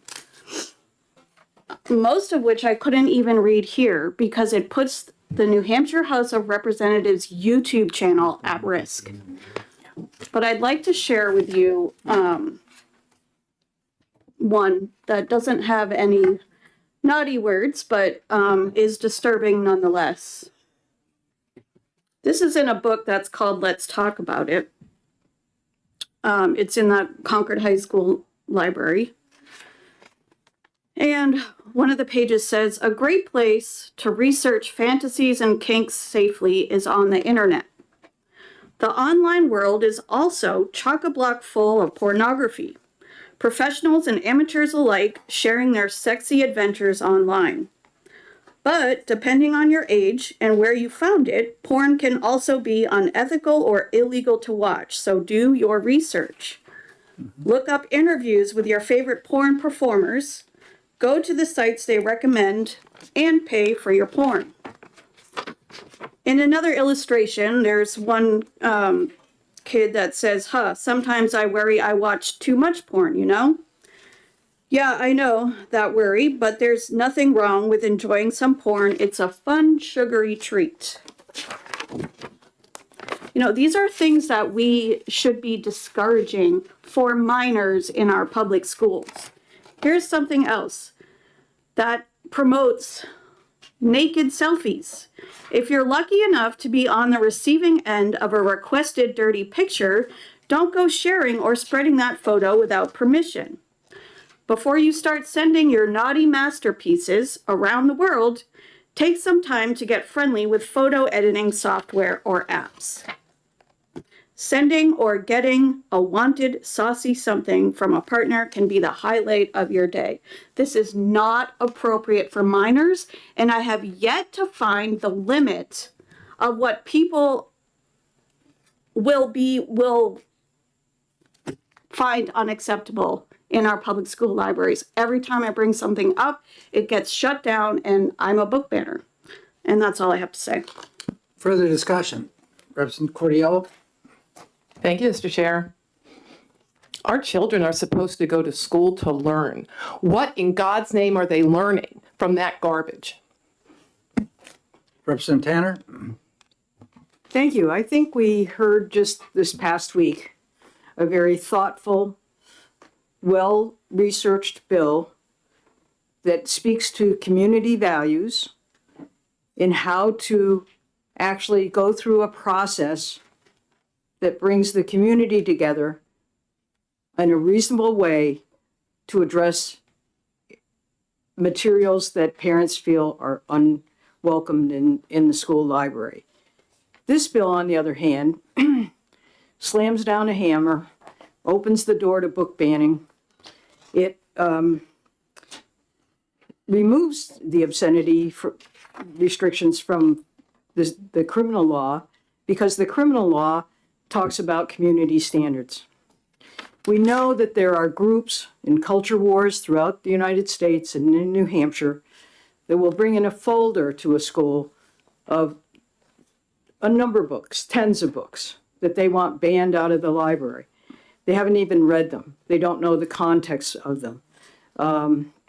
It puts the school in a process that they have to remove the books and then go through a whole process that's usually very contentious and doesn't speak to community values and what the schools are actually trying to do.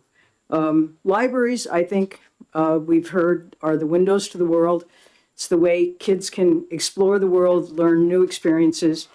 I went to a talk a couple months ago by Jodi Picoult. She's the most banned book author in the United States. And I don't know if anybody else here reads Jodi Picoult, but I do. I've read her for a long, long time. The problem is for her is that she tries to approach very controversial issues. But as she approaches those issues through her characters, she tells the story from many, many sides of the story. When I was in school, people tried to ban To Kill a Mockingbird. And it was one of my favorite books. And, when you start getting picky about little things, you can just set everything into total chaos. We're not a country that bans books. We're not a state that bans books. But we are a state that uses reasonable processes to involve parents in the school. And as I said, I think the bill that we heard this past week meets those needs, and we don't need this bill. Further discussion. Representative Lucas? I'm still trying to figure out how the book that she was referring to meets community standards when it was just a few years ago, schools were spending a lot of time explaining why students shouldn't be sending nudies over the internet to their boyfriends or girlfriends.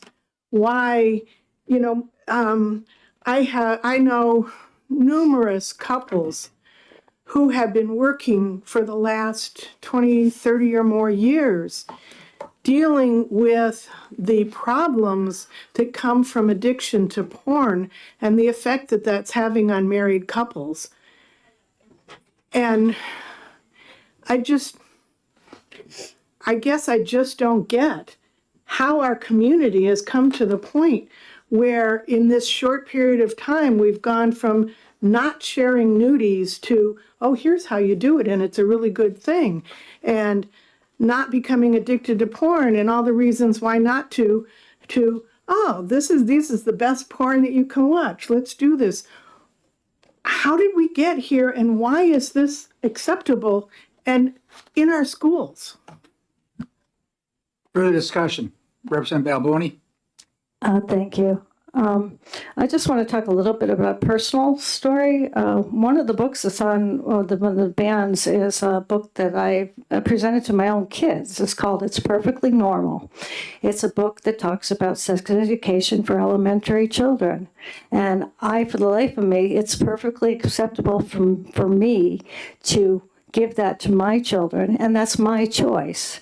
If it's available in a library book and you don't want to take it out for your kids, that's fine.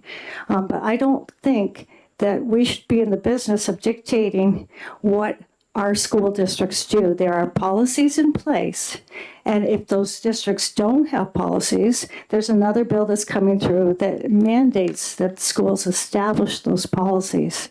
And I think that if we go down and try to define prevailing standards and use other vague definitions, it's not fair. It's just not fair to the other people that might think that it's okay, and there might be a specific reason why that book is important to that child. And we certainly shouldn't be cherry picking phrases out of books without looking at them in their entirety. And that is up to our professionals in our schools to do that. And there are processes in place, but the final decision should rest within our school boards. Representative Noble? What I just read to you is not cherry picking. And this defense of this sexually explicit material is such a poor reflection on public schools.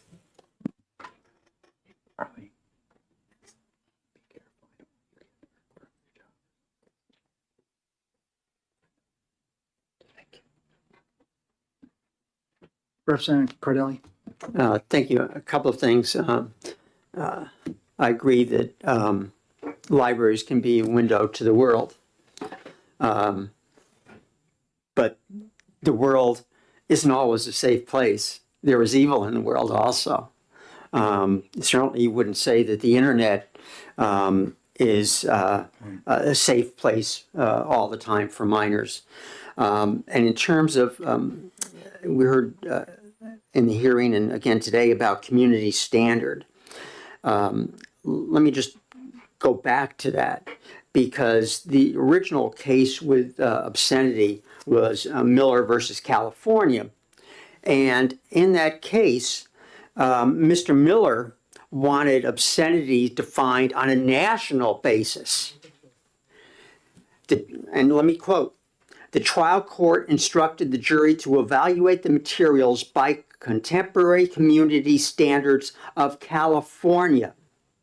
It was a state community standard that the court ruled for, not as opposed to a national standard. So that's what we're talking about. We're not just talking about pornography. You know, I've seen materials, I've got one here that someone gave me, pictures of kids cutting themselves.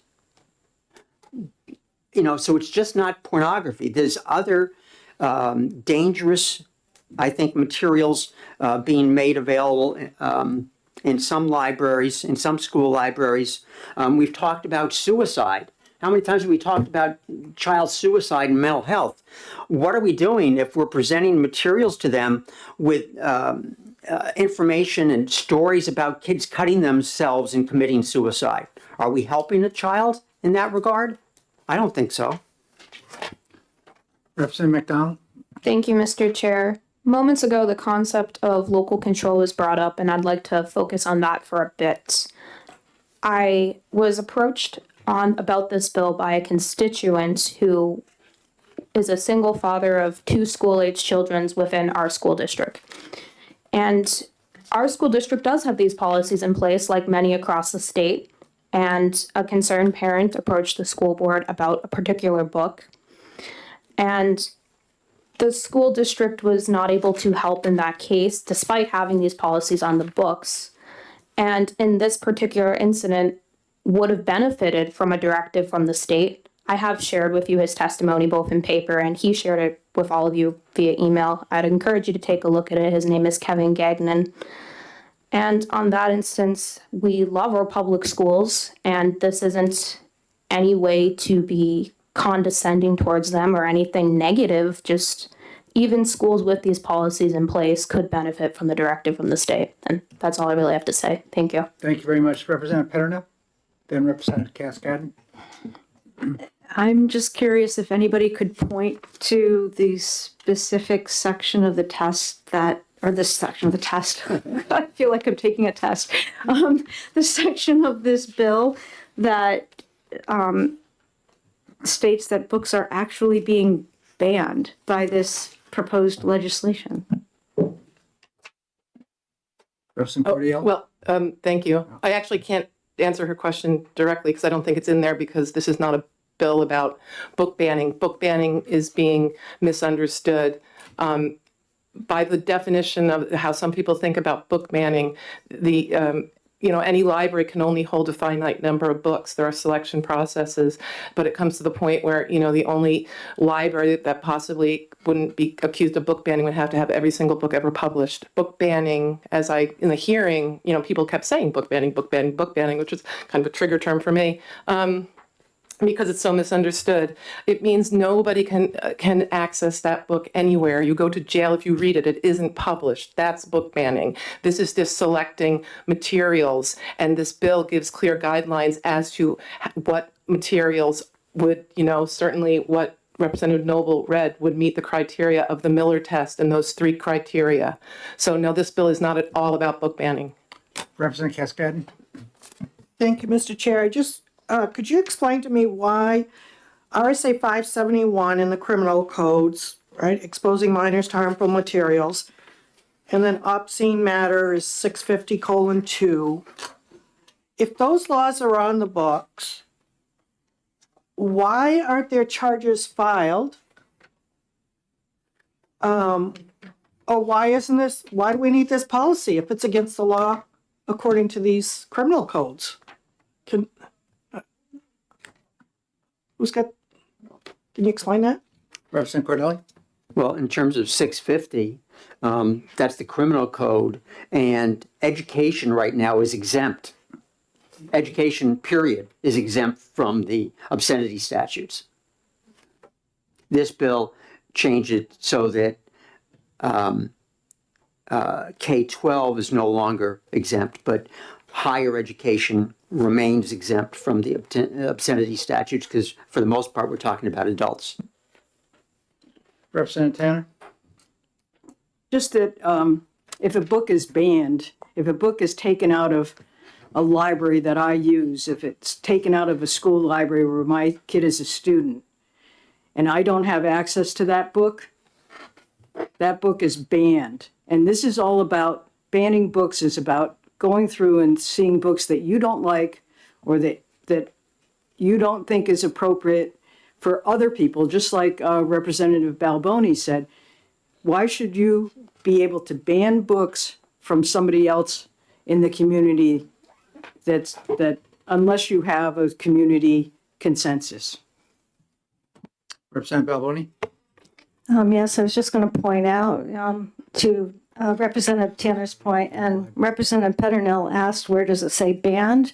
It does actually on page 3, talks about materials being removed or restricted, and that's a ban. I want to just inform everybody that my wife's a librarian, and they have in this state interlibrary loan. So just because a book is not available at one place doesn't mean you're banned from using that book. You can request from your librarian to have that book maybe brought up from another library elsewhere in the state. Representative Balboni? You're talking about children's libraries, and you have a pretty high expectation that those children are going to know that they're going to access or request an interlibrary She's a librarian in a public school library. In fact, in Paramount, the public library is across the street from the school, and the school kids come across. She's a certified teacher, and if there's a book that they're looking at, then it's done through interlibrary loan. And adults come in there too, and the teachers come in there and order books. So we have many of our libraries in the North Country get support from their town library too, and that helps us from a finance point too, and staffing. Going further with questions. Yes, Representative Woodcock. Thank you, Chairman. Just a clarification or emphasis on the information that Representative Cordelli, when he was talking about the Miller case, Supreme Court ruling, that was decades upon decades upon decades ago on community values, community standards. I'm not questioning what you're saying, but I'm saying you have to understand that was decades upon decades upon decades ago. Thank you. Representative Damon? Thank you, Mr. Chair.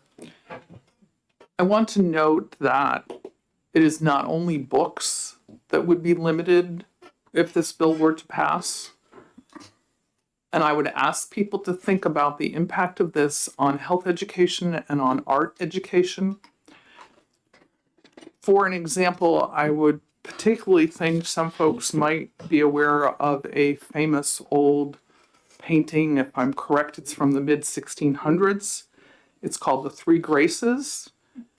It depicts three nude women standing outside, two with their back to the observer, one face forward.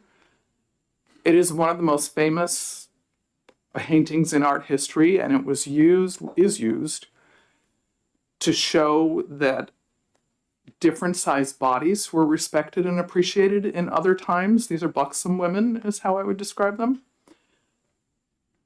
I can't imagine that we want to create a world where our students cannot access art that shows all different kinds of bodies and respects that. It's beautiful. It's not porn. But as I read this bill and think about that art and many other pieces of that era in art, I don't think we could introduce our students to them, and I think that's wrong. Number 3. Okay, before I take any more, we have some amendment also for this. I'm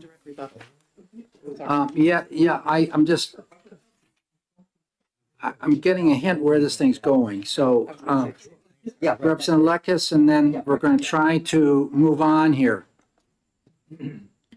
With regard to what you said, I having studied plenty of art and art history and done my history through art, I do want to point out that in the bill, for the purposes of this subdivision, material is harmful to minors when the material lacks serious literary, scientific, medical, artistic, or political value. So those things would not fall under this because they do not lack artistic or medical, etc. Subject to interpretation. Okay, are there any amendments in this? Just mine.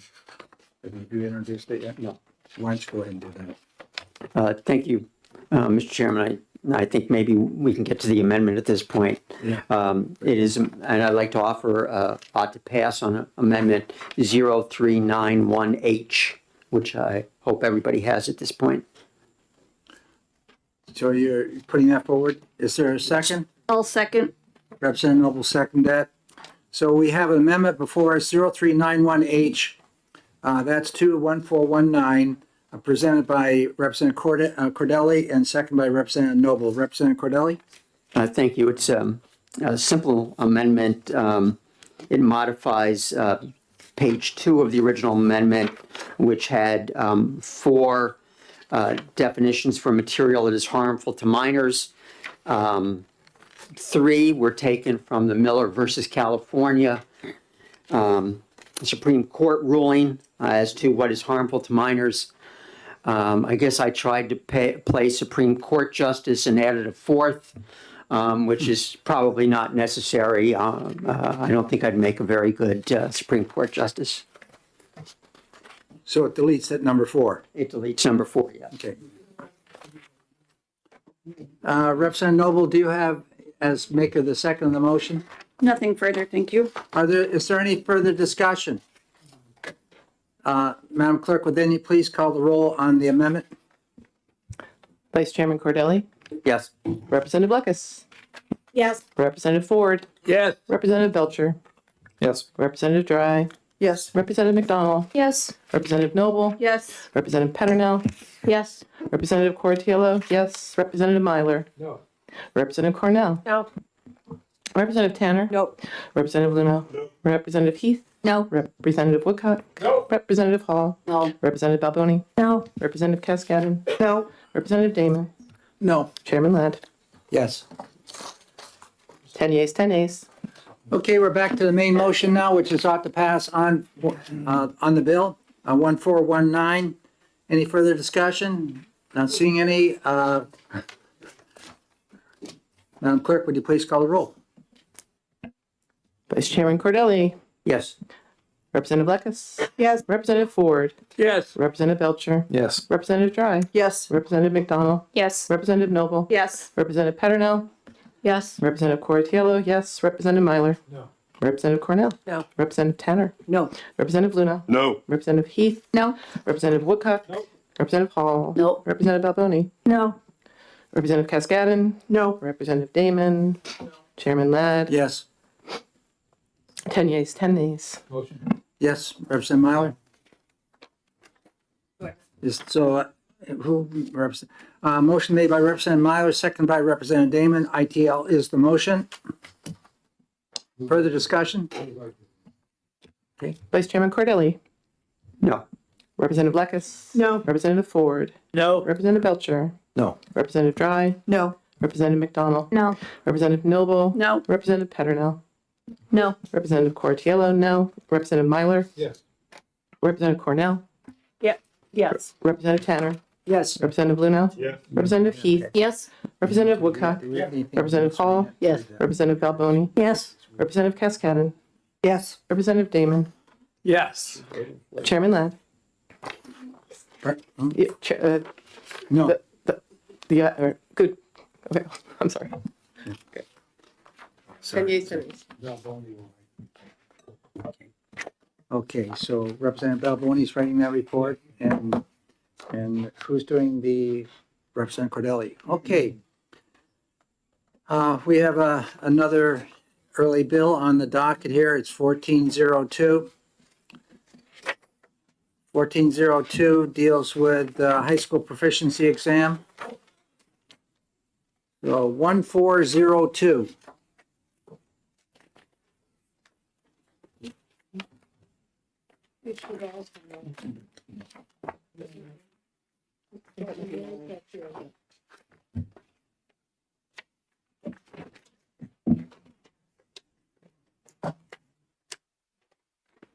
Representative Lucas, do you have a motion?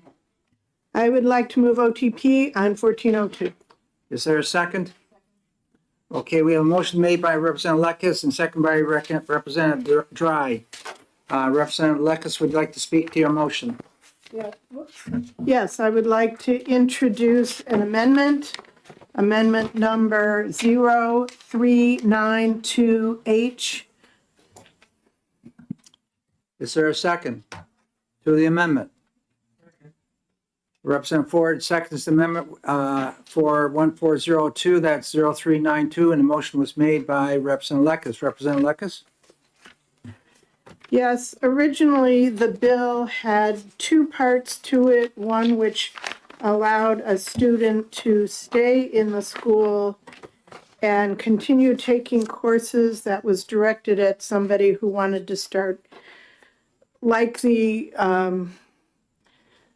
violin player who was phenomenal and wanted to get to work performing with an orchestra, but still wanted to take a few courses at the high school But there is a way that that can be done if they become a homeschool student and if the parent doesn't get in trouble for not teaching the required courses and allowing their student to go ahead and spend their day with the orchestra. That student could then go to the, like the CTE Center and take a business course.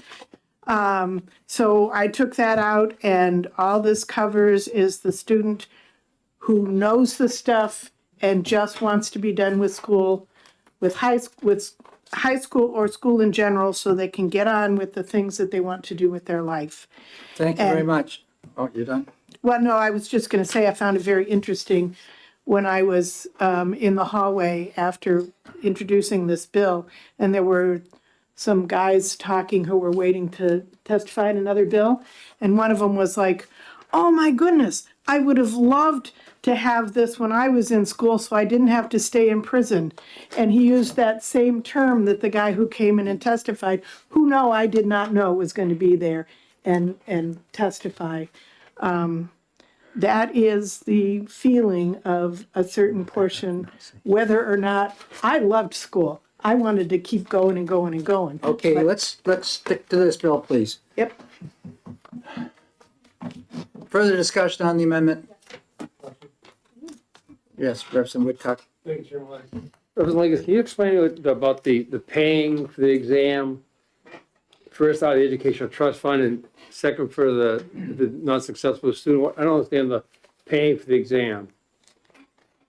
The idea for that was I did not want any student from a poor family to be denied this right because they couldn't, or denied this opportunity, I should say, because they couldn't pay for it.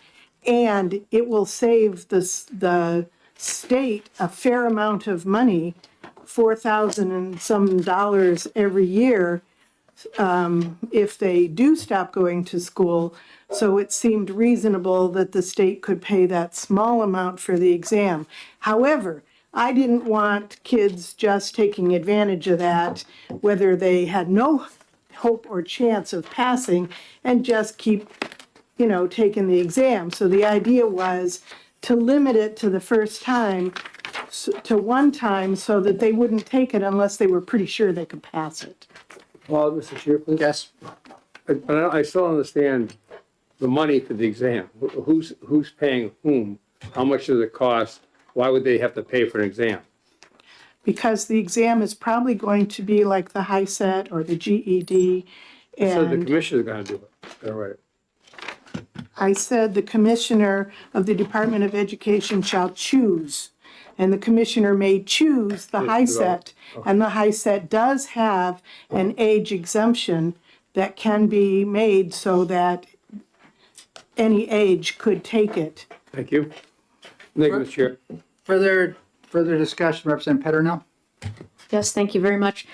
I remember, I don't know how long ago it was, but when they were changing the age of compulsory attendance from 16 to 18, and I remember thinking, what are they going to do with these students from 16 to 18? Maybe they were struggling already to keep them in school, and now they have to stay in school.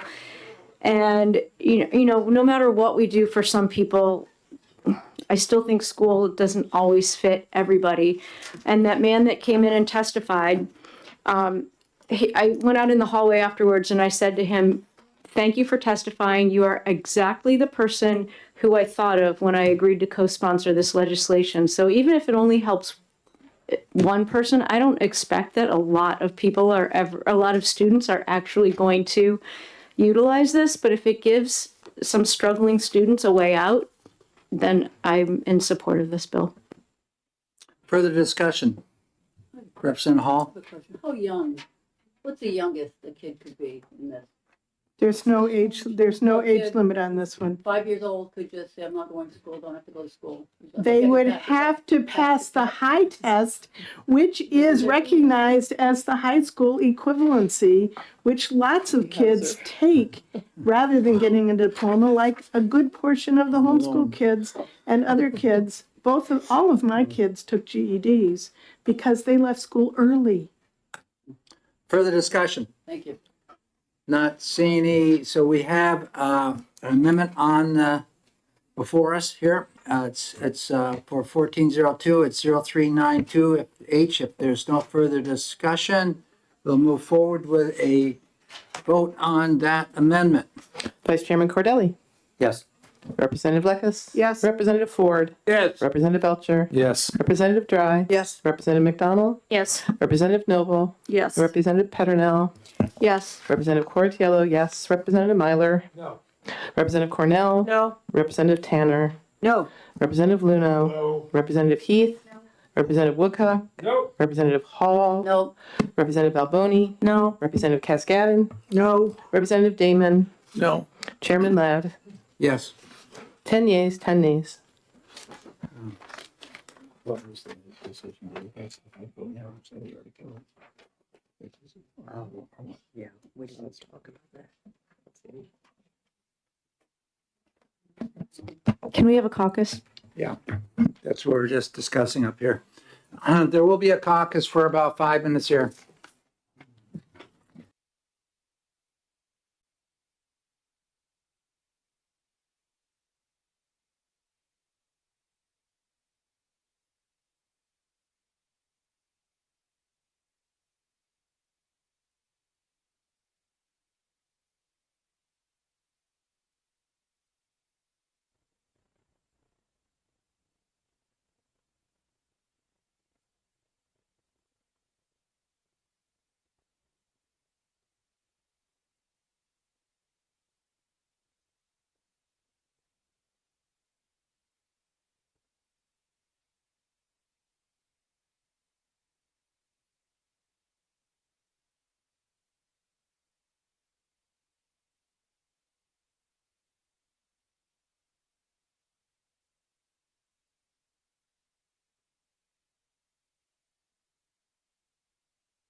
I would like to withdraw my OTP motion.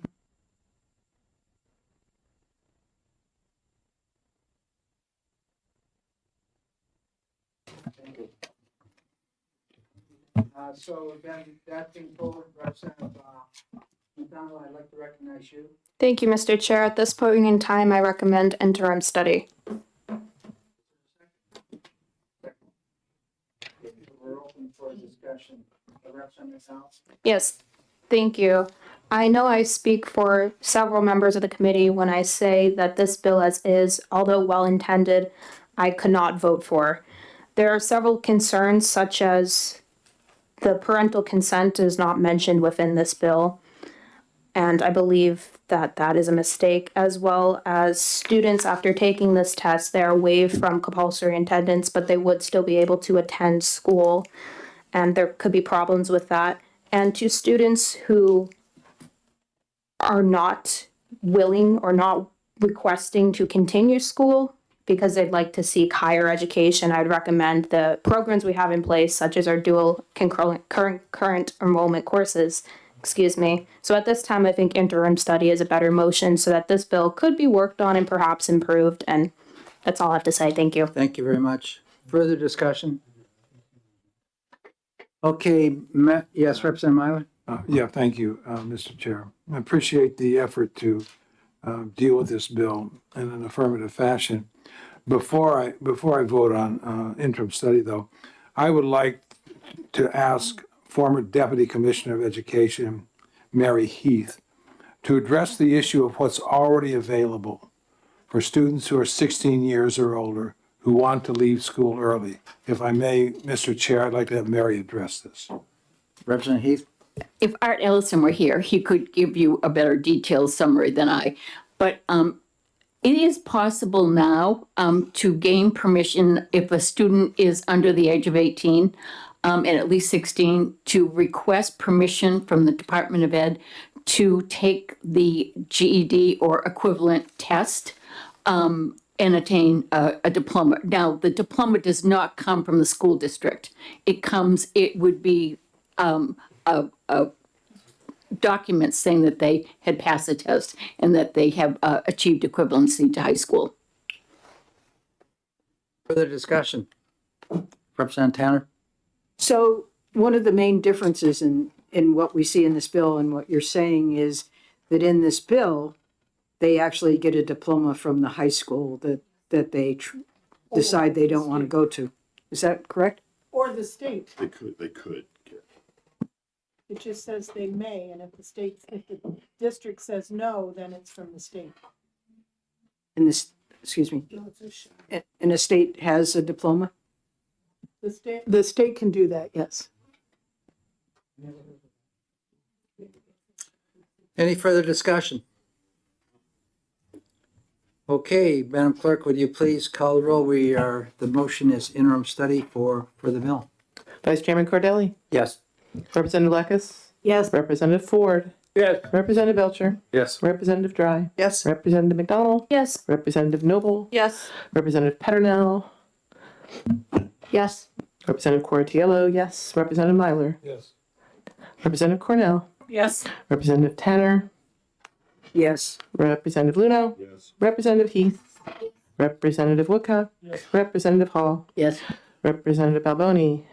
Yes. Representative Cascadden? Yes. Representative Damon? Yes. Chairman Ladd? Yes. 20 yeas, 0 nays.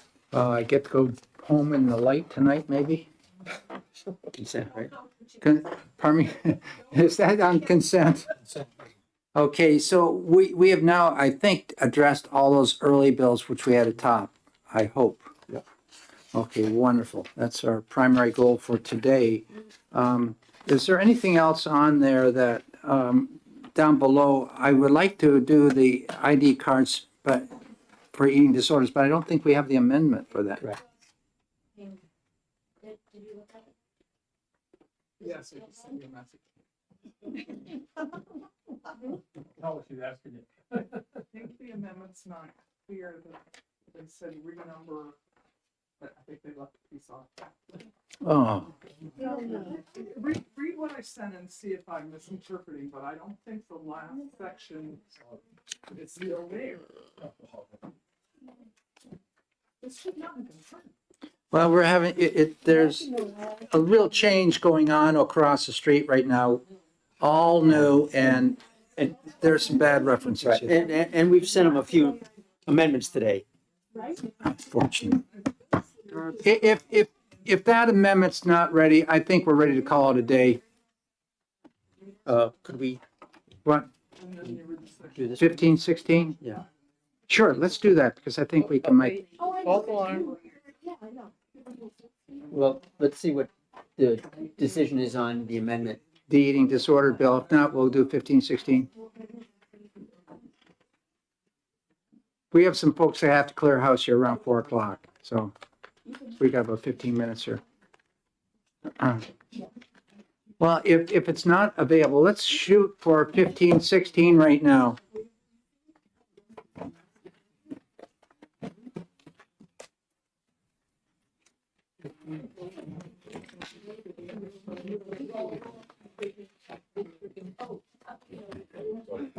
Okay. 1516 is a bill relative to enrollment in public schools by children of school district employees. I think we've gone over that, and I think you all know what it's about. Wasn't here when we had that caucus. Who is going to make that motion? Representative Dry. Okay, okay, good. Let's push forward OTP. I would make a motion, ought to pass. Is there a second? Second. Okay, motion made by Representative Dry and second by Representative Cordelli. Representative Dry? Yeah, I'd like to make a motion to accept the amendment. It's 2024-0316H, and you all would have gotten one of those yesterday on your desk. Oh, yeah? That was a long time ago. Basically, it rearranges things.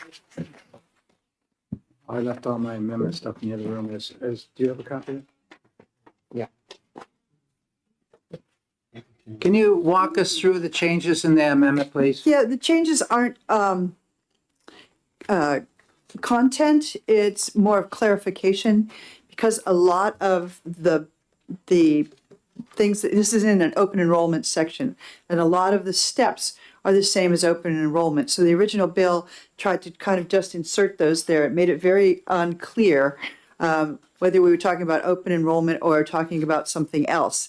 And so the idea was to bring the things that have to do with children of school employees into separate sections. Therefore, that's why it's Roman numeral 3-A and Roman numeral 9-A and Roman numeral 1-A, so that it separates it out.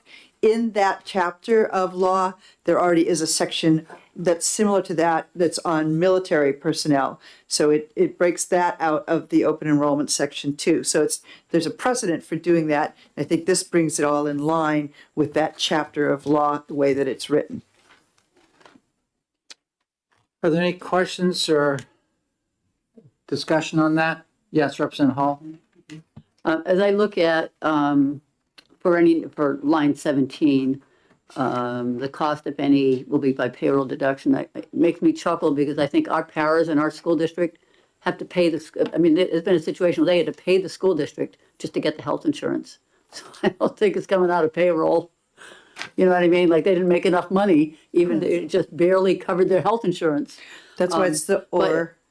Yeah, but I just wanted to make that statement. But also, this is typically contractual, whether it's the paras or whether it's the teacher union. I mean, this is something you negotiate on whether you can, like our administrators, their kids can go to school in Bow, but we could not do it. We couldn't even tuition our kids in, but it was a contractual thing.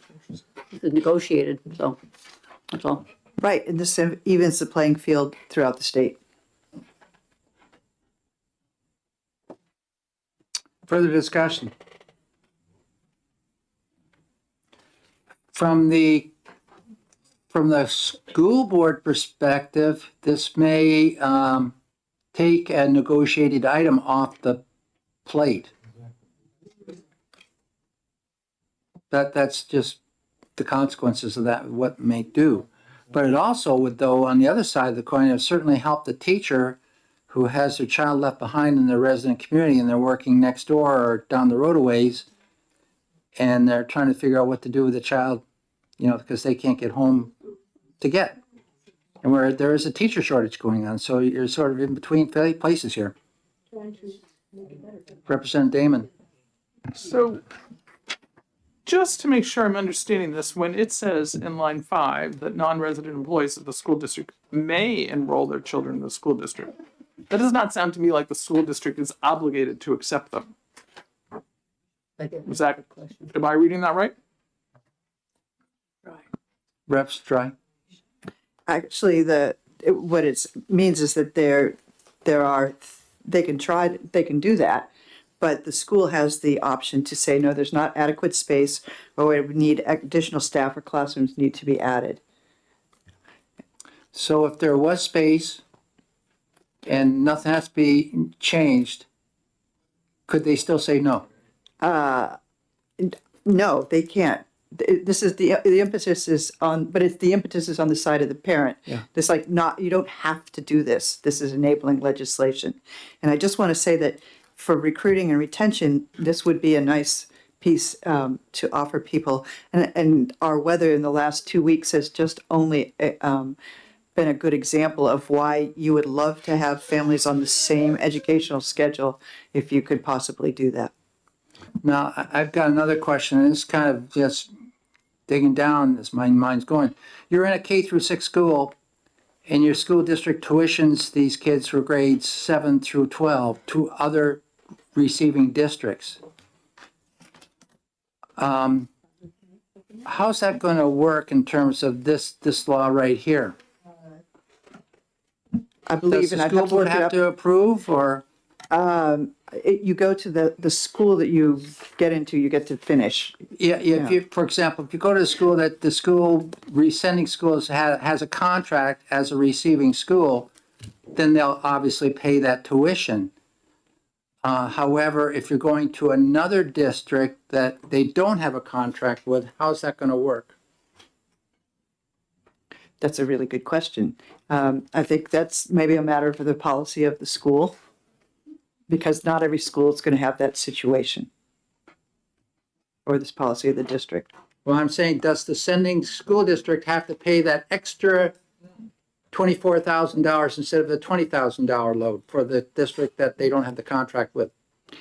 Who pays that? I'm going to refer again. It's the parents or guardian to be as per district policy. So it's going to vary from district to district. So would we, I'm sorry, but so then we just passed legislation last year where the parent can pay the difference. Is that what would happen? Is that in effect now? I believe so. Yes, so, yeah, Okay. that was part of the Bridgewater bill? No. Then I would assume No, that it's a would, separate that would bill. be the case, yeah. Its own. It Yeah. was- That's an 8%. Further, Mr. Chair? yeah. Yeah, I've sort of got some I think statutory concerns about this. So looking at 194 D:2, and as Representative Dry said, that is the chapter on open enrollment. For example, in the first part of that chapter under definitions, it talks about, it defines sending district, and it defines receiving district. So receiving district means the school district which the pupil is sent to attend an open enrollment school. Resident district means the school district in which the student resides. Sending district means the school district in which the pupil resides.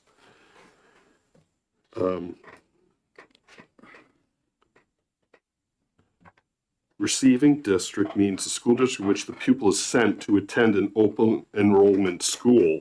So is that what's meant in the amendment in section 2 under 9A? What line on? So, Well, 12. like yeah, you've got sending and receiving. district, and, yeah, lines 12 and 13 essentially, so. I would think so. So Yeah. so this is intended only to apply to open enrollment. No, this is it is like an open enrollment, but it is not exactly as an open enrollment. So the open enrollment, as it's defined here, is a school district that might have different schools that serve different parts of the community or different parts of the district. Open enrollment is a vote that school districts take. Right, but I'm just saying as it's defined in here, though.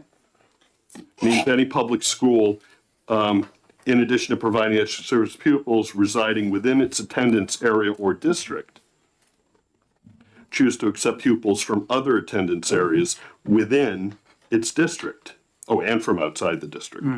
Okay. Right, so it's open to any Yeah. open enrollment. You're trying to capture those kids to help the operational costs of that district, that open enrollment school. Right. Yeah. Well, you're But which this would do as well, and would cut down on substitute time because you wouldn't have teachers having to stay home because their kid's school district was closed due to weather. right. In many cases, I mean, I think as Chair Ladd said, that's a negotiated item in collective bargaining agreements, and it is in a lot of districts.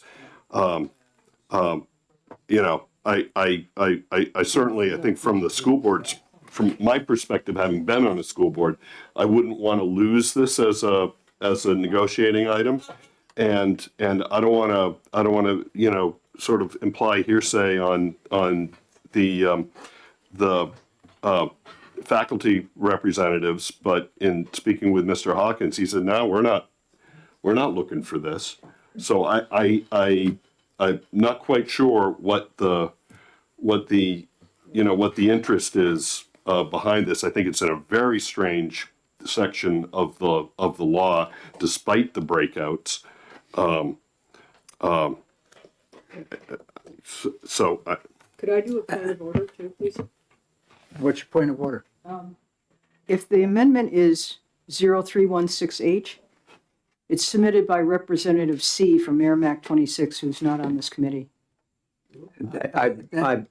Go ahead. No. I believe as long as it's submitted by a committee member, it's fine. Yeah, the rule in that is that a committee member can introduce an amendment such as this, that some other person in the House. If it's a Senate, we can't do it because it has to have a representative in the general court on the amendment. We have one right there. I thought your name had to be on the amendment here. No. Sorry. Thank you You're for welcome. that clarification. A lot of rules, aren't there? Yeah. Yeah.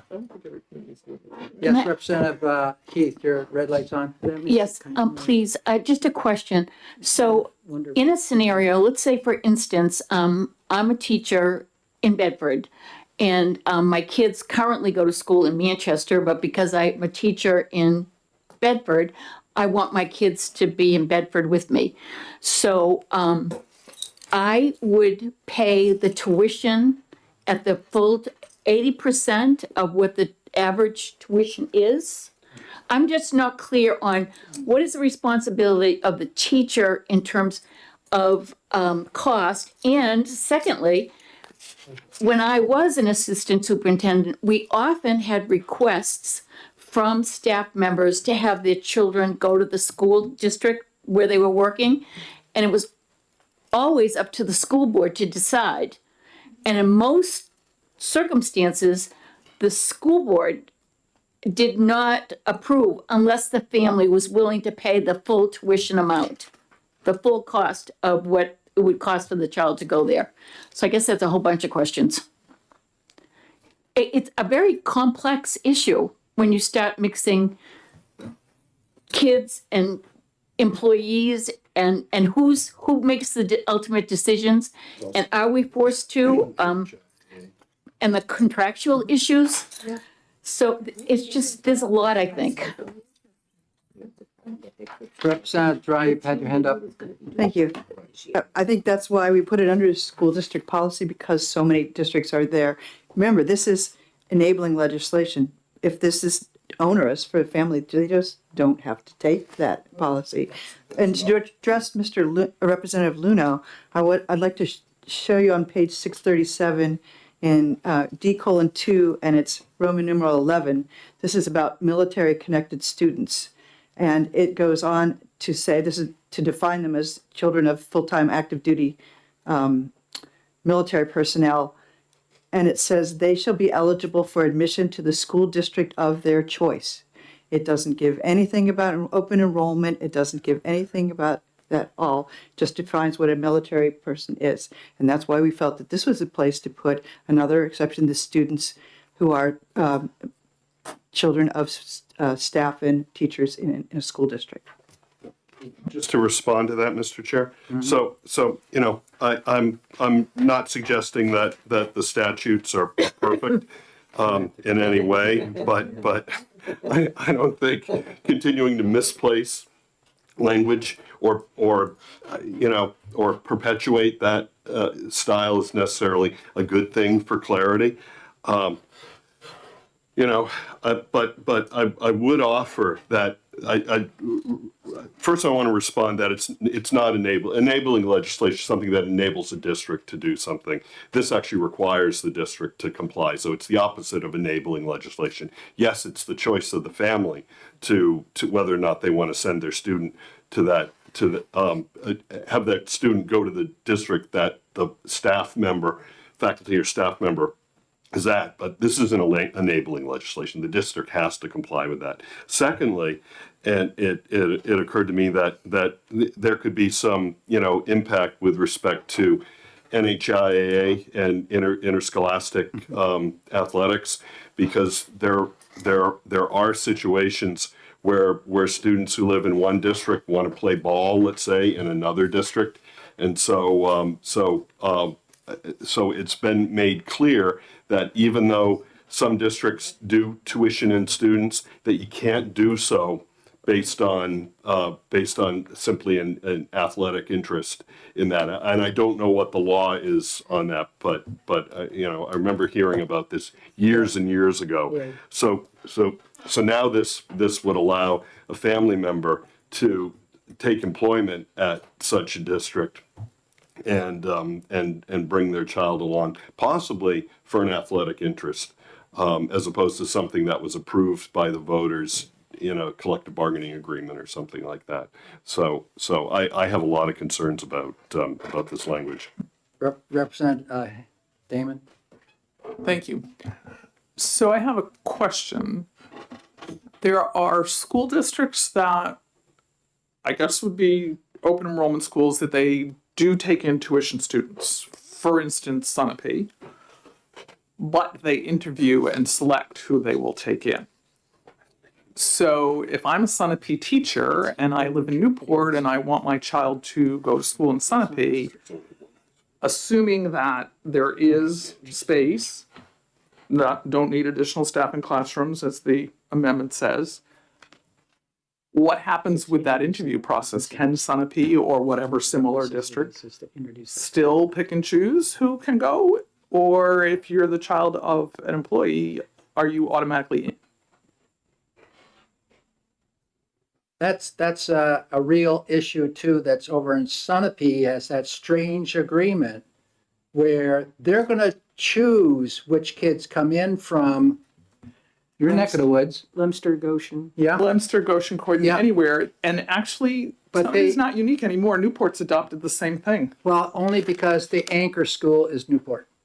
There isn't an anchor. Well, it used to be. Right. And so it gets a very convoluted. I can tell you though, on the athletic side, when I was up north, the schools around me were doing anything they could to get a hold of my two daughters.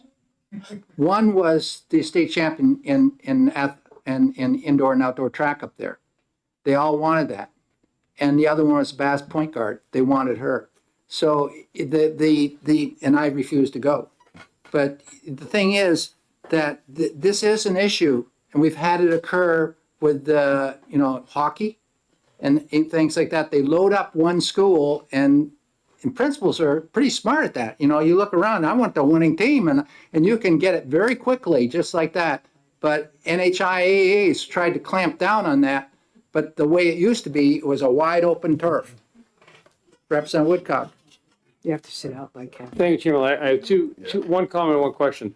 I want to make sure I'm understanding this. On the financial piece, if I'm understanding this correctly, on line 23 and 24 in the original bill, it said the school, sending school, pay no less than 80%, and the rest is paid for by the parent, 20%. Is that how I understand that? Yeah. Yeah. So if that's the case, what happens if the 80% in that sending school district is a lot less than the receiving school district? Well, that's aligned with the question I asked at the very beginning, especially if you're tuitioning them out from a school that doesn't have those grade levels. Yeah. Let's say something like $18,000 versus $26,000. Yeah. That's the first one. And the second, which initially I made. The second one is I know Chairman Light, you mentioned that this was could be part of the teacher shortage retention issue. However, this is all staff, custodians, secretaries, parking lot attendants. This is all staff. So this could be a huge number of folks going there, and not just teacher recruitment. Yeah. Okay. Just to make a comment. That's all. That's right. Representative Ryan. Thank you. Thank you. I just want to say if they wanted their daughters, they'd have to hire you. So I'm just going to say that would have to have been part of the bargain. But Part-time security guard. yeah, there you go.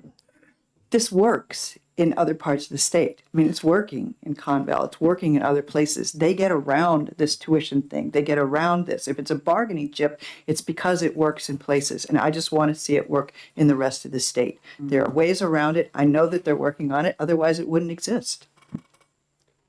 Further questions? Representative Myla. Thanks. Just as an aside, we've talked about the athletic teams, but I would also, from an academic standpoint, there may be somebody that has a real good math team that would like to have a good math student too. So I want to just throw in the issue of the academics as well as the athletics. I really believe this is a local issue. I mean, we've bounced around the ideas here, and I'm going to be voting against this because I think if the local wants to do this, they already have the prerogative to do it. They can negotiate it. And not that I want to give up any kind of a perk for management, but if you were to do this, it does take away that perk for management. And as a union advocate, I would be concerned. I'd be delighted because that means I don't have to give something up to get this. Yeah. But I think this is clearly a local issue. And notwithstanding the intent behind it, I recognize that intent and appreciate that. But I do think that this is something that the local school boards and the local organizations and unions can work this out themselves. Representative Lekis. Well, I'm confused about some of the arguments because my understanding is that we're trying to come up with ways of encouraging employment in schools because we're short not just in teachers, but in aides and in all sorts of positions in schools, and we're trying to figure that out. And yet the argument is we don't want to give up a bargaining position, but I thought we were bargaining to get things for teachers. And so if we're trying to help teachers and trying to retain them, why do we have to, why can't we just give this to teachers instead of, I don't know. I don't understand. What? Well, all employees, it says staff, so. Representative Hall. There are some unintended consequences. So I'm a stellar teacher, and I live between Franklin and Bow. And I'm going to go teach in Bow because my kid can go to Bow now. And Franklin now has lost another person. And they, there's one thing on their salaries that they lose people, and now they lose people because the kids are going to go to school somewhere else. So I think that there are, obviously the sports, but I think it's way more. It just sounds like a nightmare to me when I'm thinking of the whole staff. Most teachers don't, and staff don't, well, staff, I don't know what staff, I'll say teachers. Most teachers don't live in the district where they teach. So I mean, this is a huge population of people that this covers, I think. It just sounds like a nightmare. It's great. If I asked every teacher and every staff member in a school and say, would you like to be able to send your kid? A lot of them would probably say, yeah, I think that's a good thing. But I think the whole management just sounds like holy smokes. There was a question that I had when this bill came in, and I would like to have an answer on it. If there's a teacher that has a handicapped student that has severe handicapping issues and requires special equipment, special room, etc., and that has occurred. In fact, I can remember Dean Menchner and I talking about this. This goes back to the school boards about 12 years ago. That what's going to happen when that school where the teacher is working and wants to bring in this very handicapped child and the school does not have any of those facilities? Who bears the cost? Because it says the child shall be able to come. Mr. Chair, that was cleared by Ms. Fredette. Yep. She said that the resident school district, which I would assume is where the child lives, would be responsible for those sped services. Mm-hmm. She was very clear about that. But also remodeling the room so that child can function in the receiving school. Maybe not. Maybe not. I don't think we got a total answer on that. And that really concerns me. There's a lot of physical therapy stuff that requires devices from the roof, mats, the whole 9 yards. And if you have a child like that come in, and if you're a small school, you're not going to be able to afford it. So I think this has wonderful intent. And it used to be done between superintendents working it out with each other. And there were these mutual agreements. But now we're stepping it up a whole notch here. And there's all these issues that we got to consider. And I don't know if it should be going forward without those answers specifically, those questions specifically answered. And it's cause and result. These results, I don't know if we're going to be able to clarify them today. Great idea, but I don't know. Yeah. Yeah, the part about special education is in the funding section as Roman numeral 2, and it already deals with special education, children with disabilities. They're going to modify the building then that they're going to. Oh, well, I guess maybe we should ask some of the districts that work on that and see how they do it. Obviously, it's working, it's done, it works. So I'm just saying I can't specify every district and everything that's coming up. But if it's a bargaining chip thing, obviously districts think that this can work. Well, there are some severe handicapping conditions when the receiving school doesn't have the staff, doesn't have the facility, the room. And there's a whole lot of others. I've been involved with that. Sure, but you can't, if they need additional staff, that's a way a district can say, we're not equipped. So now you're rejecting a student because of their disability. So No, then because there's it a doesn't have lawsuit barking down your back. Doesn't have adequate staff. This is opening up Pandora's box. Well, you're coming up with a lot of questions that I'm sure that there are answers for, because it wouldn't be offered if these were unanswerable questions. Representative Cordelli? I would just say it's not only working in parts of New Hampshire, but it's working in many states around the country as well. Are there further questions on this? Okay, we have a motion on the floor. The motion was on the amendment. Not seeing any further discussion, we'll have a, pardon me? The motion is on 0316. It's passed. Ought to pass, yeah. Adopt the amendment. On the amendment. On the amendment. And This is on. for the record, who seconded the amendment? Did someone? I think I did. Representative Dry? Yeah, I think I did. You just both things? Okay. Yeah, just I put it didn't down. fill in that spot. Okay. We good? Yeah. Vice Chairman Cordelli? Yes. Representative Lekis? Yes. Representative Ford? Yes. Representative Belcher, Yes. Representative Dry, Yes. Representative McDonald, Yes. Representative Noble, Yes. Representative Petronel, Yes. Representative Cortiello, yes. Representative Myler, No. Representative Cornell, No. Representative Tanner, No. Representative Luno, No. Representative Heath, Representative Woodcock, Representative Hall, No. Representative Balboni, No. Representative Cascadden, No. Representative Damon, No. Chairman Ladd, Yes. 10 yeas, 10 nays. So we have the main motion in front of us, and I'm going to call caucus for about 5 minutes. I do need to get out at 4:30. I know it. I know.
I will withdraw it.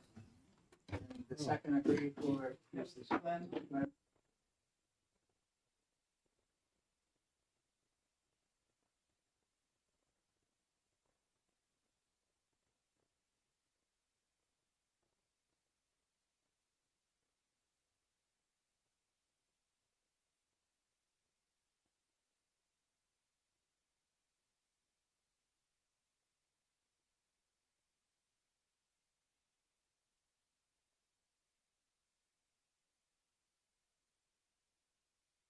Yes, the motion is interim study on House Bill 1516. Madam Clerk, I think we're ready for the roll call. Vice Chairman Cordelli.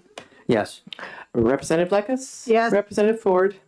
Yes. Representative Belcher. Yes. Representative Dry. Yes. Representative McDonald. Yes. Representative Noble. Yes. Representative Peternell. Yes. Representative Cortiello, yes. Representative Myler. Yes. Representative Cornell. Yes. Representative Tanner. Yes. Representative Luno. Yes. Representative Heath. Representative Heath. Yes. Representative Woodcock.